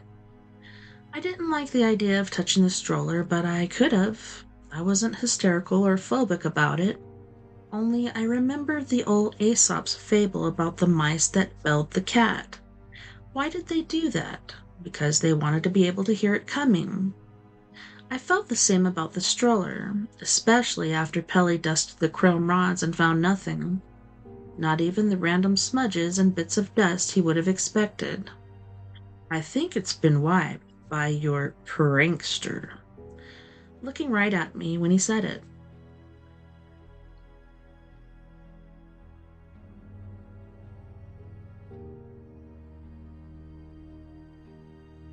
That evening I walked the length of Rattlesnake Key to the swing bridge. A long walk for an old man, but I had a lot to think about. I started asking myself again if I was crazy. The answer was an emphatic no. The snakes in the tub and the waving hand could have been a stress-induced hallucination. I didn't believe it, but granted the possibility. The stroller in the bathroom, on the other hand, had been there. I'd only seen its shadow, but the sound of the squeaky wheel had been unmistakable. And when it was in the garage, it had moved. I'd heard it. I didn't think Pelly had, but he knew it was a different place, although he didn't want to admit it to me, or probably to himself. The swing bridge was a 24/7 deal. That night it was being manned by Jim Morrison, not of the doors, he always liked to say, the guy who was probably older than either Pelly or me. We talked for a while when I got there, the weather, the upcoming election, how COVID had emptied the baseball stadiums except for the cardboard cutouts of make-believe people. Then I asked him about Mrs. Bell. "You found her, right?" Jim said. We were outside his little booth, where he had a television, a beat-up easy chair, and a toilet cubicle. He was wearing his yellow high-visibility vest and his red cap with Rattlesnake Key on the visor. A toothpick jutted from one corner of his seamed mouth. "Yes. Poor lady. Poor old soul. She never got over losing those boys of hers. Pushed that stroller everywhere." Which was a perfect lead-in for what I really wanted to ask. Do you think she really believed the boys were in it? He scratched his stubby chin as he thought it over. "Can't say for sure, but I think she did at least some of the time, maybe even most of the time. I think she made herself believe it, which is a dangerous thing in my opinion." "Why do you say that?" "Better to accept the dead, wear the scar, and move on." I waited for him to say more, but he didn't. "Were you in on the big snake hunt after they died? Andy Pelly told me about it." "Oh yeah, I was there. To this day I can smell those rattlers as they burn. And you know what? Sometimes I think I see 'em, especially around this time of day." He leaned over the rail and spit his toothpick into the Gulf of Mexico. "Dusk, you know. Real things seem thinner then, at least to me. My wife used to say I should have been a poet with ideas like that. After the stars come out, I'm okay. I'll see plenty tonight. I'm on until 12. Then Patricia takes over." "Wouldn't think you'd get many boats wanting to go through at this time of year, especially at night." "Oh, you'd be surprised. Look at there." He pointed to the moon, which was just coming up and beating silver across the water. "Folks like a moonlight cruise, makes 'em romantic. Dark of the moon's different, at least in summer. Then it's mostly Coast Guard boats or DEA. Those boys are always in a hurry, like blaring their horns could make this bridge open any faster." We talked a little more, and then I said I'd better be headed back. "Yes," Jim said. "Long walk for a man getting in on years, but you'll have the moon to light your way." I told him good evening and started back across the bridge. Vic! I turned back. He was leaning against his little booth, arms folded across his vest. A few weeks after my wife died, I came down in the middle of the night for a glass of water and saw her sitting at the kitchen table wearing her favorite nightgown. The kitchen light wasn't on and the room wasn't shadowy, but it was her. All right. I'd swear it before God Almighty. Then I turned on the light and he raised one loosely fisted hand and opened the fingers. Gone. I married my son after he died. It seemed perfectly right to give that up after what Jim had told me. Speaking from the closet, and I'd swear to that. He only nodded, wishing me good night, and went back into his booth.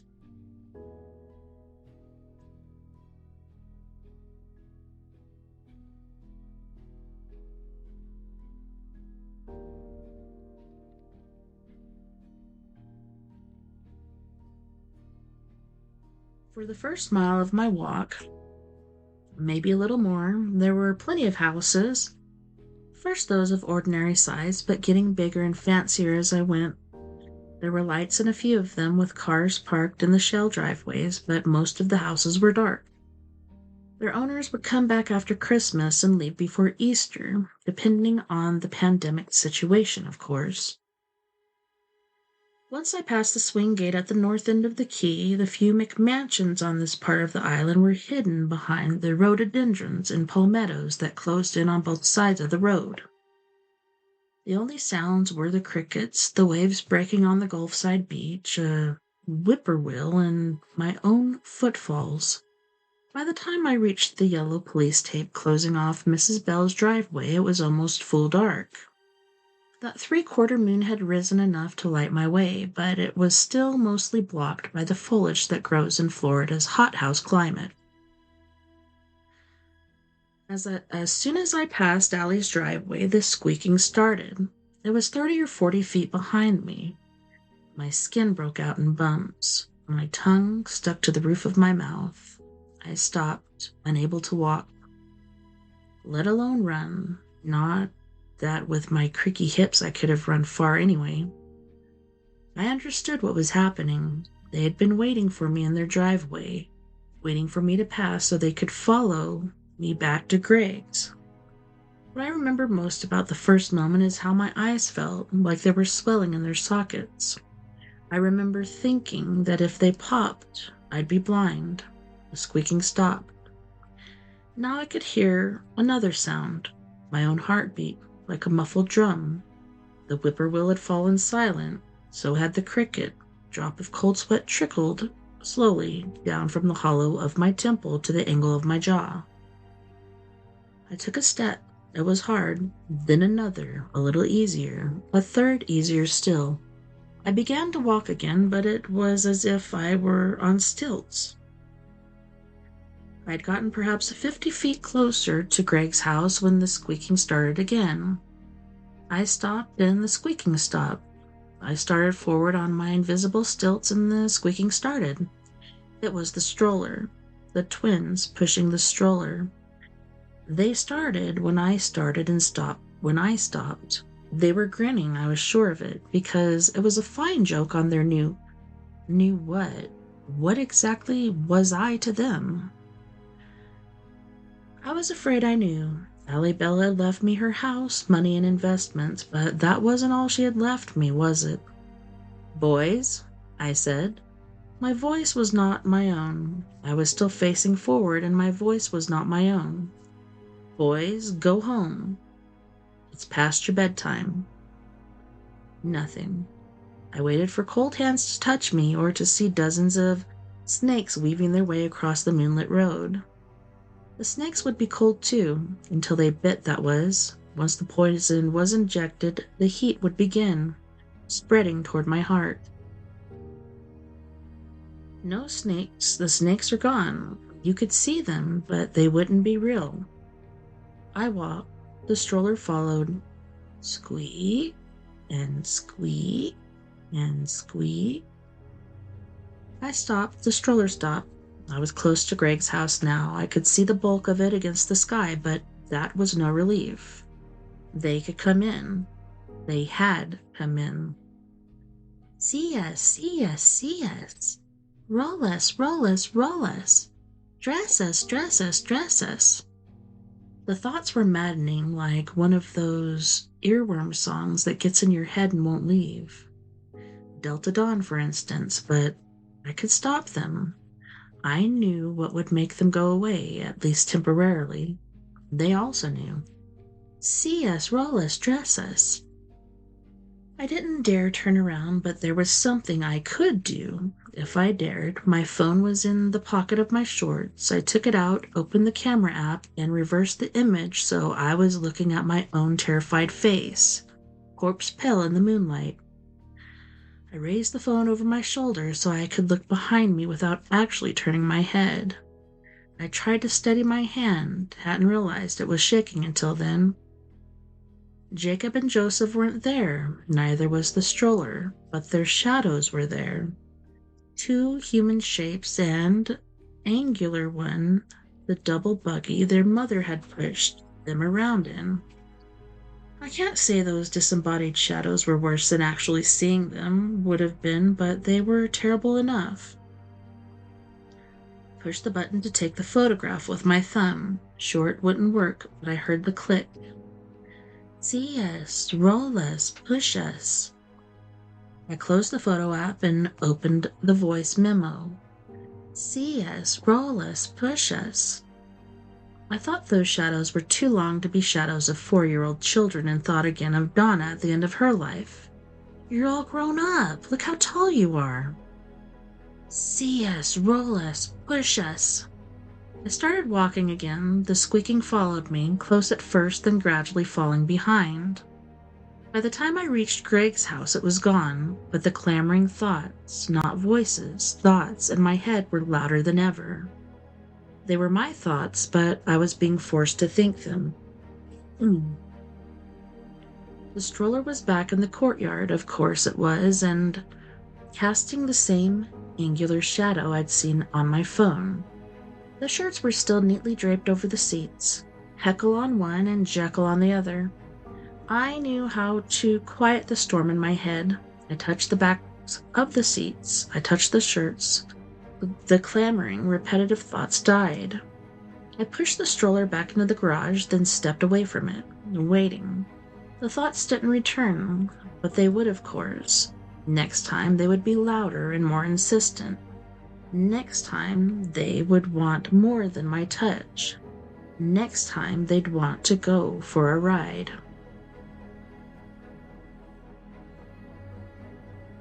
On that note, boys and girls, we are going to go to our second music break. On this break, we once again have the lovely and talented Miss Mia Savage with her group. Basically, it's her doing everything kind of like Trent Reznor, but yeah, Antidote for Savages. You can check them out on oh my goodness, I know she's on YouTube, and then it's not Pinterest, what is it? Instagram. Yeah, definitely check out Antidote for Savages. Amazing. But she's going to be singing Bury Me in Heaven, Singing to Your Grave, The Bottom Line, and Not a Face. Don't go anywhere. We'll be right back after this music break.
doesn't matter, because it's just a ride, and we can change it anytime we want. Totally the choice. No record, no work, no job, no savings or money. Just a choice right now between fear and love.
Choice right now between fear and love.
All right, she's great. That was Mia Savage. Make sure you check her out. Well, thanks for hanging out tonight. So we just finished with You Like It Darker Stories by Stephen King. And there was a couple videos I wanted to share with you, but we went a little longer than I was expecting. I'm going to put a bookmark on this. And we are going to check out a video that I sent myself that I'd come across.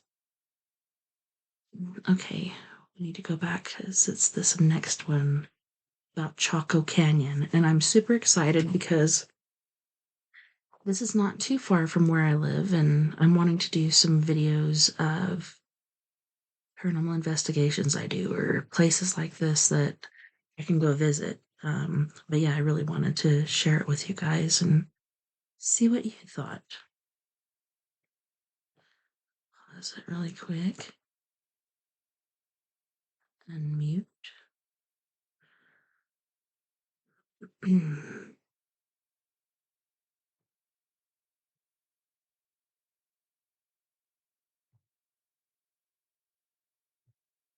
Gotta make sure I put the right sound setting on so you can hear.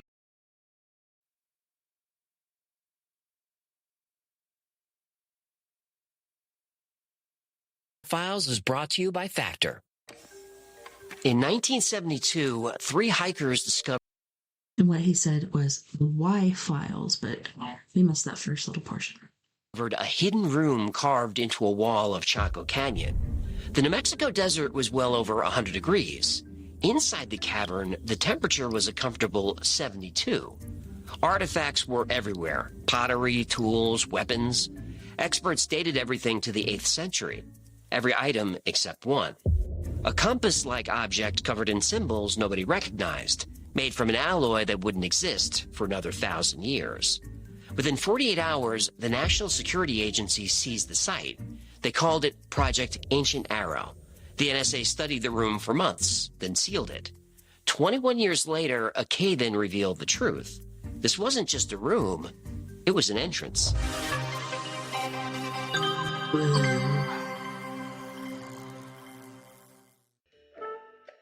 up, buddy. Nothing. I'll just smell head. Yeah, quick question. How many calories are there in air? I don't go over my daily limit. I'm part of the Body of Atlantis Ascension Fellowship. We're a fitness collective / lifestyle paradigm / energy alignment commune. We're dedicated to nutritional transcendence. Okay, so just in case you didn't know, that was a Factor commercial that they were doing for the Y files, but I didn't want you guys to have to listen to all that, even though it is humorous. We'll get back to the regular. For 21 years, the Chaco Canyon chamber remained sealed. The compass artifact was locked in a vault somewhere in Virginia. Project Ancient Arrow, like so many classified operations, gathered dust in NSA archives. By May 1994, Project Ancient Arrow was all but forgotten. But the mountain had other plans. A series of rock slides shook the canyon. The mountain seemed to be peeling back layers of itself. When the dust settled, park rangers found an opening. Not a hole, a doorway. Perfectly rectangular with sharp edges and right angles. This wasn't erosion, it was carved. The cave-in revealed a corridor that disappeared deep inside the mountain. The Rangers called it in. Project Ancient Arrow was immediately reactivated. The NSA was on site within hours. Wow, the NSA moves faster than Uber Eats. For safe. Sports one? The military cleared the area, and 5 scientists arrived to take readings and measurements. But these weren't archaeologists.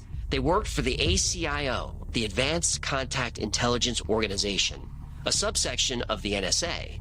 It operated beyond classified, above top secret, and without congressional oversight. Most senior NSA officials don't know it exists, and those who do don't acknowledge it. The ACIO likes it this way. Their specialty was technology that shouldn't exist on Earth, and this corridor was exactly their kind of problem.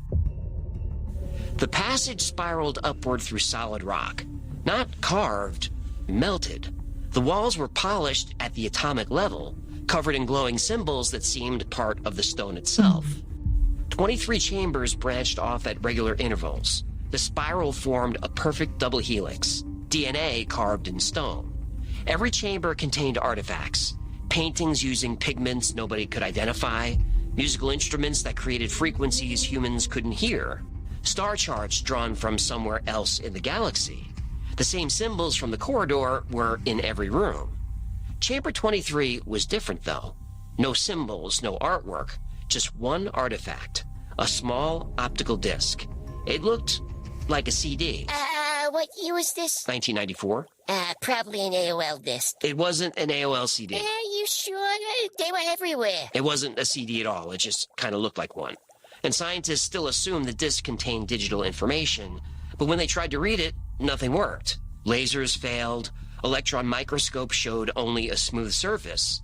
But under certain wavelengths of light, symbols appeared.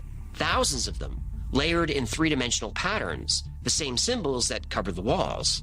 The ACIO couldn't decipher it. They sent the disc to Virginia for analysis. After almost 2 years of analyzing the ancient Arrow site, the scientists thought they'd found everything. Then X-rays of Chamber 23 revealed something else. A trapdoor buried under 6 inches of debris. It covered a shaft dropping straight down 150 feet. Too narrow for a person, so they lowered cameras instead. That reminds me. I gotta schedule a colonoscopy. Okay, that's enough. What? Okay, so in case you guys don't know, the Y files, this little voice off to the side of the main person is the hecklefish that heckles the main person. Everyone over 50 should get one. Thank you for the PSA. Oh, yeah, that's right, fellas. Get your PSA checked, too, huh? I've got one paragraph left. Fine, go ahead. Jeez, what a grouch. Chamber 24 was massive, 3 times bigger than any other room. 7 groups of symbols covered the wall in the most complex pattern they'd seen, but there was no way to reach it. The project stalled again. 2 years later, another discovery would show that ancient Arrow wasn't ancient at all. The discovery had nothing to do with the past. It had to do with the future. Super cool. In the summer of 1996, 2 college students were hiking near Chaco Canyon, 24 years after the first ancient Arrow discovery, 2 years after rock slides had exposed new chambers. They spotted something metallic catching sunlight. Not buried, not hidden, just sitting on the ground. 1996, AOL CDs were still everywhere. It wasn't an AOL CD. Okay. The object was about the size of a shoebox and heavy like lead. Its surface showed a pattern of swirled gold and silver. That was a 3-dimensional map of the exact area where they stood. Strange symbols covered every inch of the object. Not carved or etched, the symbols were part of the metal itself. And as the students lifted the object from the sand, both collapsed at exactly the same time, like someone had flipped a switch. They weren't unconscious, they were inside a vision. What, did they eat mushrooms off this thing? No. I was in the desert, that's right. So, they probably ate peyote. No. They lick a frog? They didn't eat or lick anything. Just touching the box gave them a vision. But it gave them the same vision. A massive chamber system inside a mountain. 23 rooms in a spiral pattern. They could smell cool air and feel smooth stone under their feet. Strange symbols glowed on walls they'd never seen. They can hear footsteps echoing. Their own footsteps walking through chambers that existed somewhere else. When the vision ended, both students were on their knees in the sand, gasping like they'd been underwater. The experience lasted a few seconds, but to them it felt like hours. They then wrapped the artifact carefully.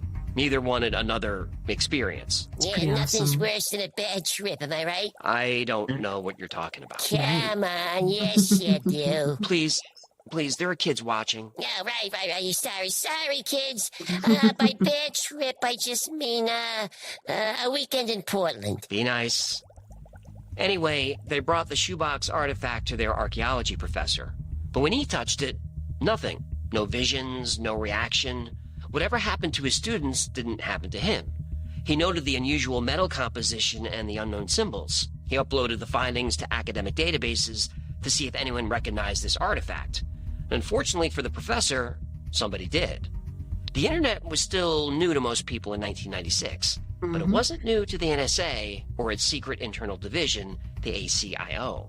Since Ancient Arrow reopened in 1994, the ACIO had been monitoring public and private networks for certain keywords and images, unidentifiable symbols, unusual metal compositions, reports of induced visions. The professor's research triggered every alert. Within 4 hours, federal agents were in his office. They confiscated the artifact and made the professor sign a stack of non-disclosure forms.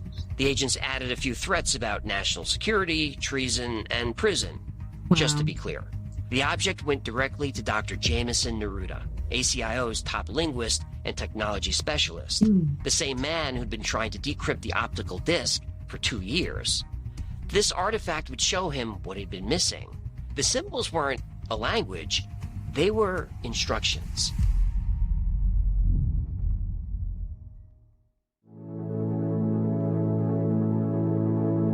The vision artifact sat on the table in Neruda's lab and did nothing. The two students had experienced vivid hallucinations, identical visions of the ancient Arrow chambers. But here in ACIO's sterile lab, the artifact was just an unusual metal object covered in symbols. Neruda understood why it didn't work. Proximity effect. The artifact needed to be near the ancient Arrow site. The location was in the swirled pattern on its surface. Only about 50 people on the planet know about this location, and he was one of them. So one puzzle solved. But Neruda was fascinated by something else. The symbols on the artifact matched symbols from the chambers. Not exactly, but close. Like different dialects of the same language. Then it hit him, and he reached for the disc. The optical disc from chamber 23 didn't look like much. About the size of a CD, but thicker. Not quite glass, not quite crystal. When ACIO's standard decryption tools failed, Neruda took over. That was almost 2 years ago. Mathematical sequences, quantum algorithms, even Zemi, ACIO's quantum computer built with alien technology, couldn't crack this thing. What? Zemi made the best supercomputers on Earth look like pocket calculators. Still, nothing. Whoa. What? Alien technology? Yep. The ACIO had an alliance with an alien race called the Cordium. Their home planet is 15,000 light years away. Dr. Neruda was fluent in over 30 languages, plus 12 extinct ones. He was an expert in data encryption, compression, storage. He also possessed genius-level knowledge of mathematics, quantum systems, music, philosophy, biology, and cosmology. His IQ had been enhanced through genetic modification, standard procedure for core ACIO scientists. The modifications raised intelligence by 500 points or more, all courtesy of their alien partners. Neruda repeated himself, this time out loud. Different dialects of the same language. The symbols on the artifact weren't random. They formed a sequence. When he compared them to the chamber paintings, a pattern emerged. Each painting contained one unique symbol. The artifact showed him what order to arrange the symbols. Neruda input these symbols into Zemi as ancient Sumerian words, spoken in sequence from chamber 1 to 23. Then Zemi roared to life. 8,000 pages of data flooded the processors. Text, diagrams, star maps, genetic sequences, all with translations in English and 60 other languages. Dr. Neruda had been with ACIO for 15 years. Not only was he aware of alien races on Earth, he spoke 5 of their languages. He could read 4 more. He thought he'd seen everything. He did not see this coming. The creators of the disc called themselves Wingmakers. And the Wingmakers weren't aliens. They weren't an ancient civilization. They were humans from Earth. And they were sending us a warning from 750 years in the future. Yahtzee. What the hell? What were they called again? According to the disc, humanity developed time travel in the 20th century, not for exploration, for survival.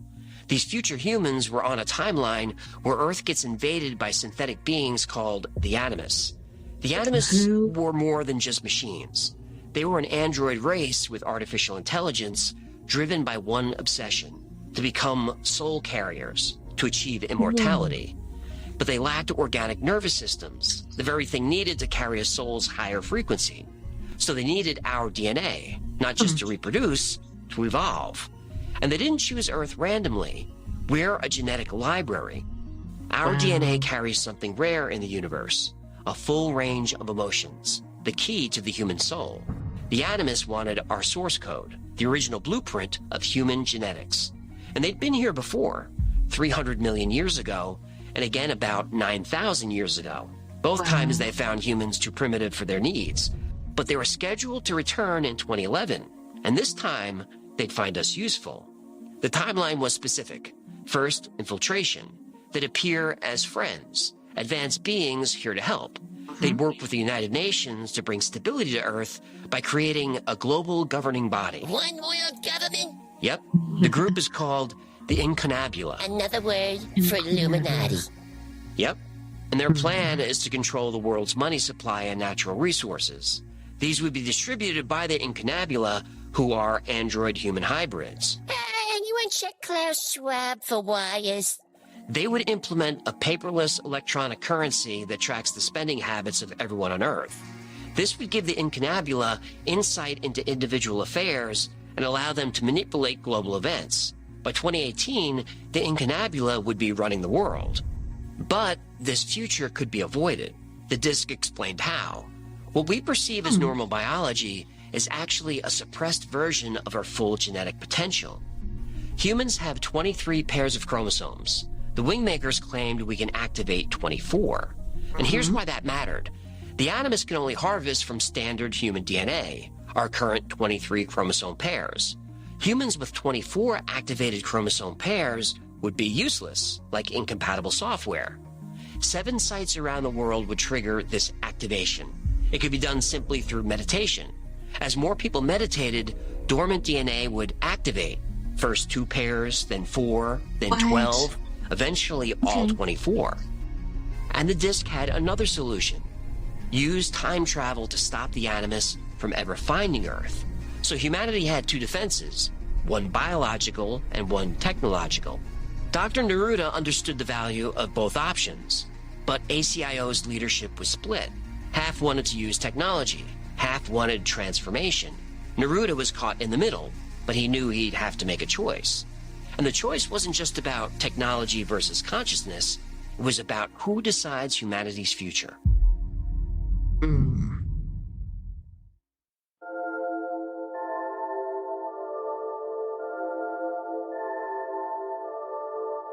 Within ACIO operated an even more secretive unit, the Labyrinth Group. Only about 120 people knew it existed. Their leader was known only as 15. No one used real names at that level. 15 had created the Labyrinth Group with one purpose: develop blank slate technology, BST. This is time travel that could alter the past, not just observe it. Yeah, finally they can go back and tell Fox not to cancel Firefly. Yeah, I think they'd rather use the technology to avoid the alien invasion. It's crazy. Like, this stuff just sounds like fiction. It's insane what our reality is today. My goodness. Let's just try to get through this. Sure. But while you're back there, kill 2 birds. Aliens and Fox executives. With the help of the Cordian, the Labyrinth Group had been working on time travel since 1963. The Cordian provided everything: the quantum computers, the genetic modifications that gave ACIO scientists their enhanced abilities. The Cordium also warned about the Animus threat decades before the disc confirmed it. And the Labyrinth Group had accumulated wealth outside government oversight. They had more money than most small nations, all focused on time travel. Because if you can travel back and change key events, you can prevent the Animus from ever finding Earth, change the right moment in the past, and the future threat disappears. But now the Wingmakers offered a different solution: evolution through consciousness instead of technology, becoming something the Animus couldn't use instead of erasing them from a timeline. 2 paths. Both claimed to save humanity. 15 saw them as complementary. Use both. develop BST while activating dormant DNA, cover all bases. Dr. Neruda saw it differently. The more he learned about the Wingmakers' philosophy, the more he questioned changing the past. The Wingmakers weren't just sharing technology, they were teaching transformation. For 3 years, Neruda had translated the Wingmakers' information, the technical data, the philosophical writings, the warnings. With each translation, something changed inside him. The Wingmakers weren't just sharing information, they were selecting their spokesman, him. When he reported this belief to his superiors, the response was immediate. Psychiatric evaluation, security review. 15 decided Neruda's growing belief in consciousness-based evolution could not be allowed to spread through the ACIO. Well, also with paranormal investigation, one of the things we do is have them fill out a questionnaire, and one of them has to do with, are you crazy or not? Do you take medications, this and this and that and that? Not meaning that this paranormal thing is not happening, but it gives you more info into the case. But the solution was simple. Give Neruda an MRP, Memory Restructure Procedure.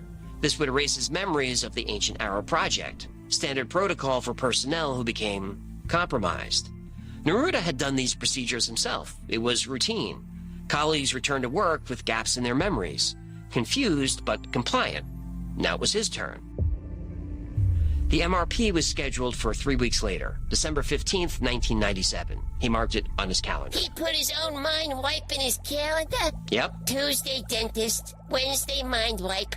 Thursday, yoga. That guy's got ice water in his veins. He did, but he was not going to let them take his memories. He had 3 weeks to come up with a plan. hell yeah.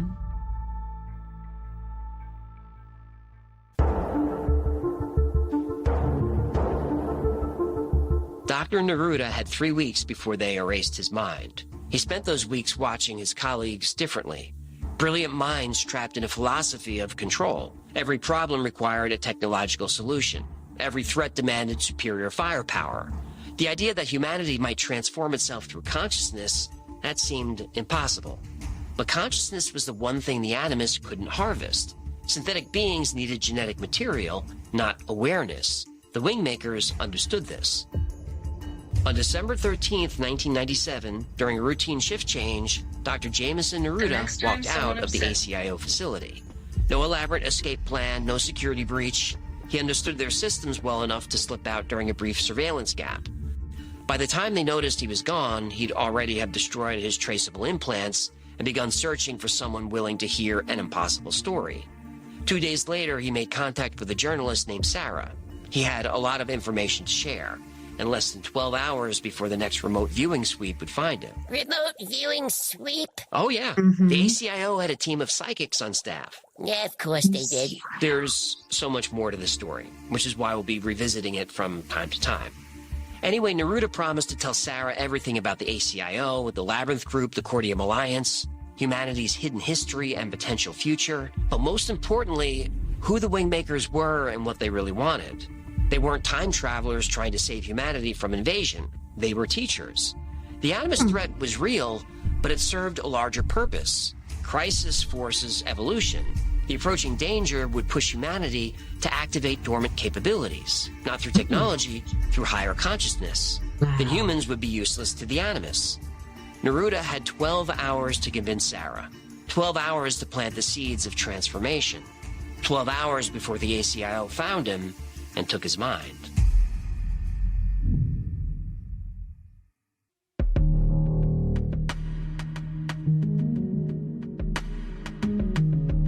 Dr. Jameson Neruda was having trouble.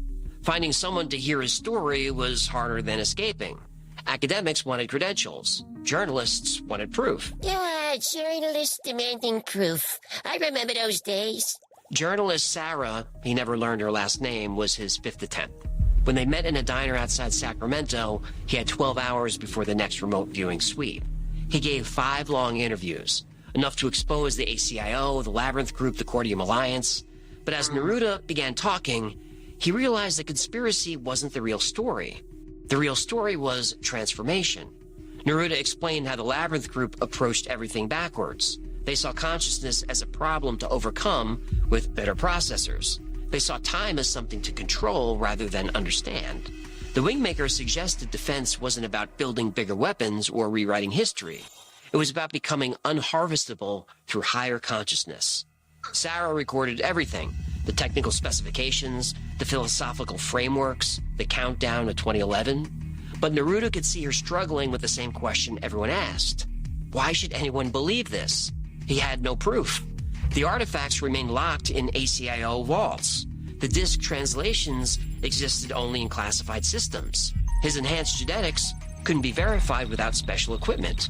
All he had were words. And 11 months later, those words appeared online on a Wingmaker's website. But the details had changed. The hiker's discovery date shifted. Character names morphed. And the Wingmaker's teachings were now available for the low price of $17.99. Oh, no. Yay. So it is attainable. The man behind the Wingmaker's website called himself James. Later, he'd reveal his full identity, James Mahu from the Lyricist Teaching Organization. November 1998, 11 months after Neruda's defection, the Wingmaker's website appeared online. Anonymous at first. No author, nobody taking credit. Just the story of Ancient Arrow, the ACIO, and humanity's potential future. Free for anyone to read. The site included Neruda's interviews, renamed Dr. Anderson in this version, and there were pictures of art from the chambers, music, Wingmaker's philosophy, all available for free. Then things started changing. December 9th, 1998. Wingmakers LLC was created in Minnesota. The owner, Mark Hempel, based in Edina.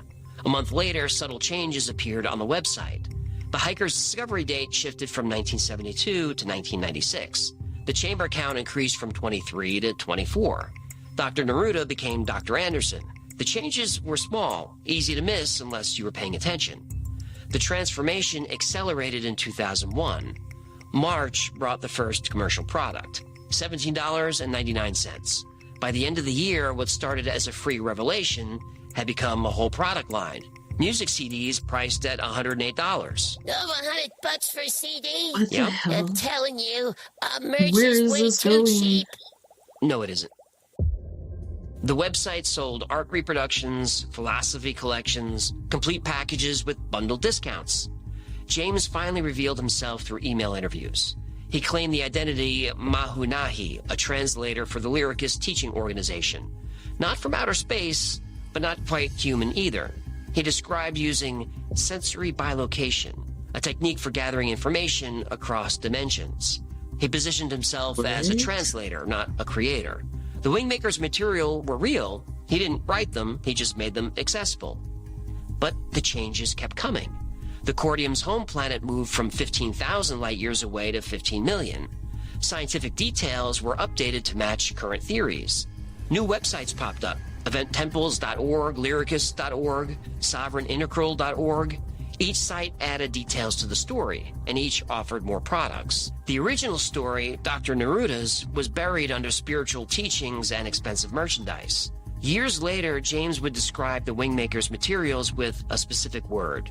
Not history, not revelation. He called it mythology. Mark Hempel remained silent. He managed the business side, while James handled mythology. Together, they transformed a conspiracy story into something else. Something less specific, something less verifiable, but something much more profitable.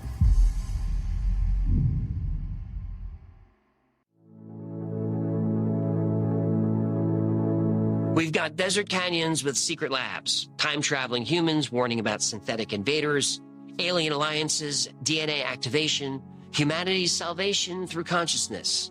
The Wingmaker's story has it all, and we just scratched the surface. But is any of this true? Well, the New Mexico Cultural Resources Information System contains no record of any ancient Arrow site. Of course Over it 800 doesn't. archaeological projects have been documented near Chaco Canyon since 1952. Not one project mentions mysterious chambers. No museum anywhere has a single Wingmaker. Just like in the Grand Canyon, they don't advertise that there is a place down there that has sarcophagi and different things like that. Maker artifact. No They peer-reviewed lied to paper us. discussed the discovery. The NSA has never acknowledged an advanced Keep things contact from us. intelligence organization. ACIO appears on no government documentation, classified or declassified. Yeah, but if ACIO is real, they'd cover their tracks. That's true, but so are the story contradictions. The Wayback Machine shows all the changes to the dates, names, locations. These aren't clarifications, they're rewrites. Then there's the money. Wingmakers LLC, registered December 1998. Free content transformed into premium products. The Wingmakers revelation had become a business model. But despite all the problems with the story and all the products for sale, the Wingmakers built a devoted following. 25 years later, there are still thousands of followers. They know the story is debunked. They don't care. Still, they report personal transformations, expanded awareness, life changes. Now, is this just a placebo effect or something more? I don't think it matters. If people are getting value for their money, I don't have a problem with it. That's why when I read that James Mahu was a fraud running a scam, I pushed back. Because a scam really all depends on your point of view. James himself called the materials mythology, not history, not journalism. Mythology. Greek mythology to me is true. They're just saying it's fake. That's an important word, and probably why James chose it. Since before we had written language, we evolved through stories. Our culture from the very beginning was built on mythology. Cave paintings taught the next generation how to hunt. Tribal elders told legends that explained seasons. The stories told in religions shaped entire civilizations. Stories have always pushed humanity forward. Jules Verne wrote about submarines. We built them. Arthur C. Clarke imagined satellites. We launched them. Star Trek showed communicators and video calls, and we use those every day. So even today, which this is from recently, things on shows and movies, etc., they're trying to acclimate us to what's going to happen. How many times have we seen things happen in movies and then it comes to pass? It's not because the movie inspired someone to do it. It's because it already exists and they're trying to acclimate us to it. The Wingmakers might be That's fiction, just my theory. but it pointed people toward legitimate research. Epigenetics, consciousness studies, the connection between mind and matter. Thousands took up meditation, studied quantum physics. Why did they do this? Because the Wingmaker's story is powerful, and powerful stories always have a hint of truth. The chambers never existed. The artifacts were imaginary. The time travel was fantasy. But the Wingmaker's story contains one undeniable truth. We're capable of more than we know. I believe that's true. I think you do too. That's why you're here watching this show. You have questions. Right? You have questions about what's hiding in our government, our society, on our planet, in our reality. And now that we've started asking these questions, we'll never stop. So maybe the Wingmakers never existed, but what they started, it's everywhere. What?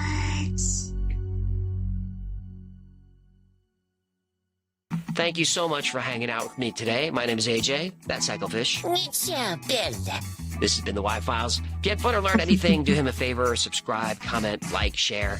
That stuff really helps us out. And like most topics we cover in the channel, today's was recommended by you. So if there's a story you'd like to see or learn more about, go to theyfiles.com/tips. And there's a lot more to the Wingmaker story.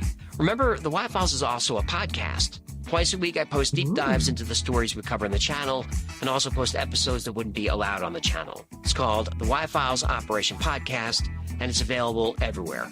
And if you're into podcasts, I'd appreciate a like or a follow or however that works. Now, if you need more Y-Files in your life, and you might not, I understand if you don't, but if you do, check out our Discord. Got over 75,000 members, so there's someone on there 24/7. They're into the same weird stuff we are. It's a great community. It's really supportive. It's a lot of fun, and it's free to join. Now, if you want to know what's going on with the Y-Files at any given time, check out our production calendar. It's theyfiles.com/cal. So I think we have time for a portion of another one that I wanted to share with you. I know the time goes over what we have, but yeah, we should check. The name of the program is Scary Mysteries.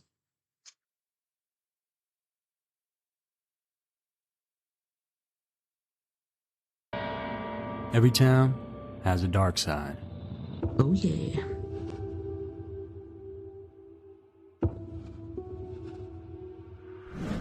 I think a lot of us would love to have definitive proof that UFOs and aliens are in fact real and have visited us.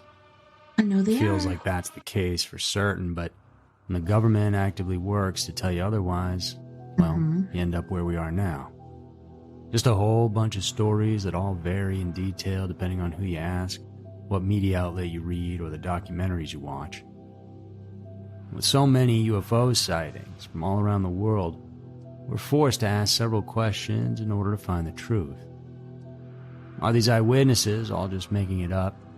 Are they mistaken in what they saw? Perhaps it was a weather balloon or solar flare. Or are they actually seeing unidentified objects that come from another planet? Well, they're all true. No matter how big of a skeptic you are, sometimes there are cases in which so many people see a UFO, it's nearly impossible to deny that it ever occurred. In Stephenville, Texas, that's exactly what happened when dozens of people saw something bright in the sky that was at least a mile long. Hey guys, I'm Andrew Fitzgerald, and thanks so much for tuning in to another episode of Everytown. Today we're headed down to Central Texas to the small town of Stevensville Everytown. to explore one of the most credible mass UFO sightings in recent history. And if you ask any of them if UFOs are real, they'll tell you absolutely, without batting an eye.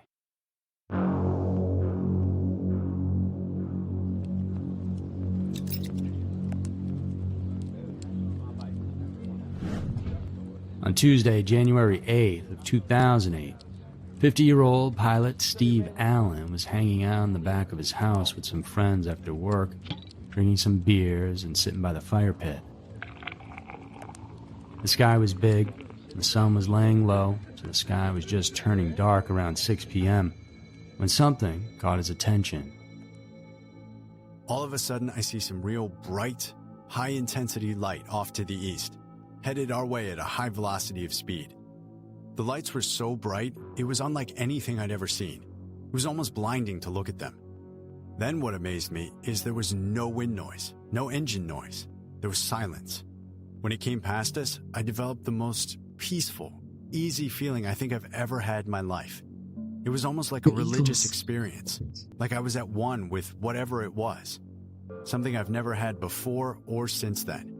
It was unreal. Shortly after that, a pair of F-16 fighter jets came screaming by in hot pursuit.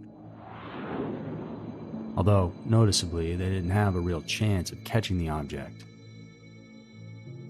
I don't know if it was a biblical experience or somebody from a different universe or whatever, but it was definitely not from around these parts.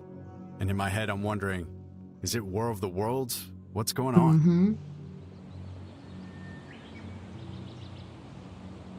At the same time, in another part of town, resident Claudette Odom, along with her husband and two friends, were doing some yard work along their property. Out in rural Texas, the views stretch far and wide and are mostly unobscured. And they were up on a hill with a clear view of up to 20 miles in every single direction, and the UFO caught her attention, moving in from the west. She had never seen anything like it. The first thought that came to mind was that it was a missile of some sort. But missiles don't stop in mid-air like this thing did. And the four of them watched as the huge, glaringly bright object hovered along the edge of town. For a few moments, the lights on the craft flickered before it went bright again, and then morphed into a massive arch shape. The arch then straightened out into a flat line, and then it split into two objects. We've seen that a lot Before on those videos two bright orbs recently. took off, Planning Nana's birthday. John heard those F-16s come flying by overhead.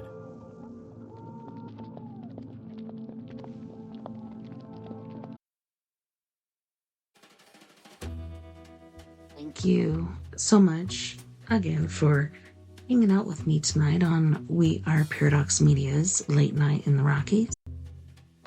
Thank you to all of my friends out there, wherever you may be listening tonight, Beyond The Omniverse. I had a wonderful time, and I look forward to doing it again, hopefully before next weekend, but I'm still not sure. Things are still crazy hectic and stuff, and I don't know, I'm trying to get this worked out. It's just hard by myself, but don't forget, we are in this together. Together, we can make the world better. And together, my friends, we are Paradox Media, because without you, there is no us. I hope you guys had an amazing holiday season. We got Valentine's Day coming up soon. That's going to be something. If you have the means, ability, or initiative, if you believe in what I'm doing here, or just enjoy hanging out with me on the airwaves, or want to help in some little way, you can sling or fling some green my way. It would really help me keep this mothership afloat. Places you can donate are cash or check by P.O. Box 663, Bayfield, Colorado 81122, Cash App at $TessaTNT, PayPal at TessaTNT, and Venmo at Tessa-Thomas-Peterson. You guys, please take care of my yous. I hope you were having an amazing beginning to your 2026. I'm hoping things are gonna be epic this year. I hope.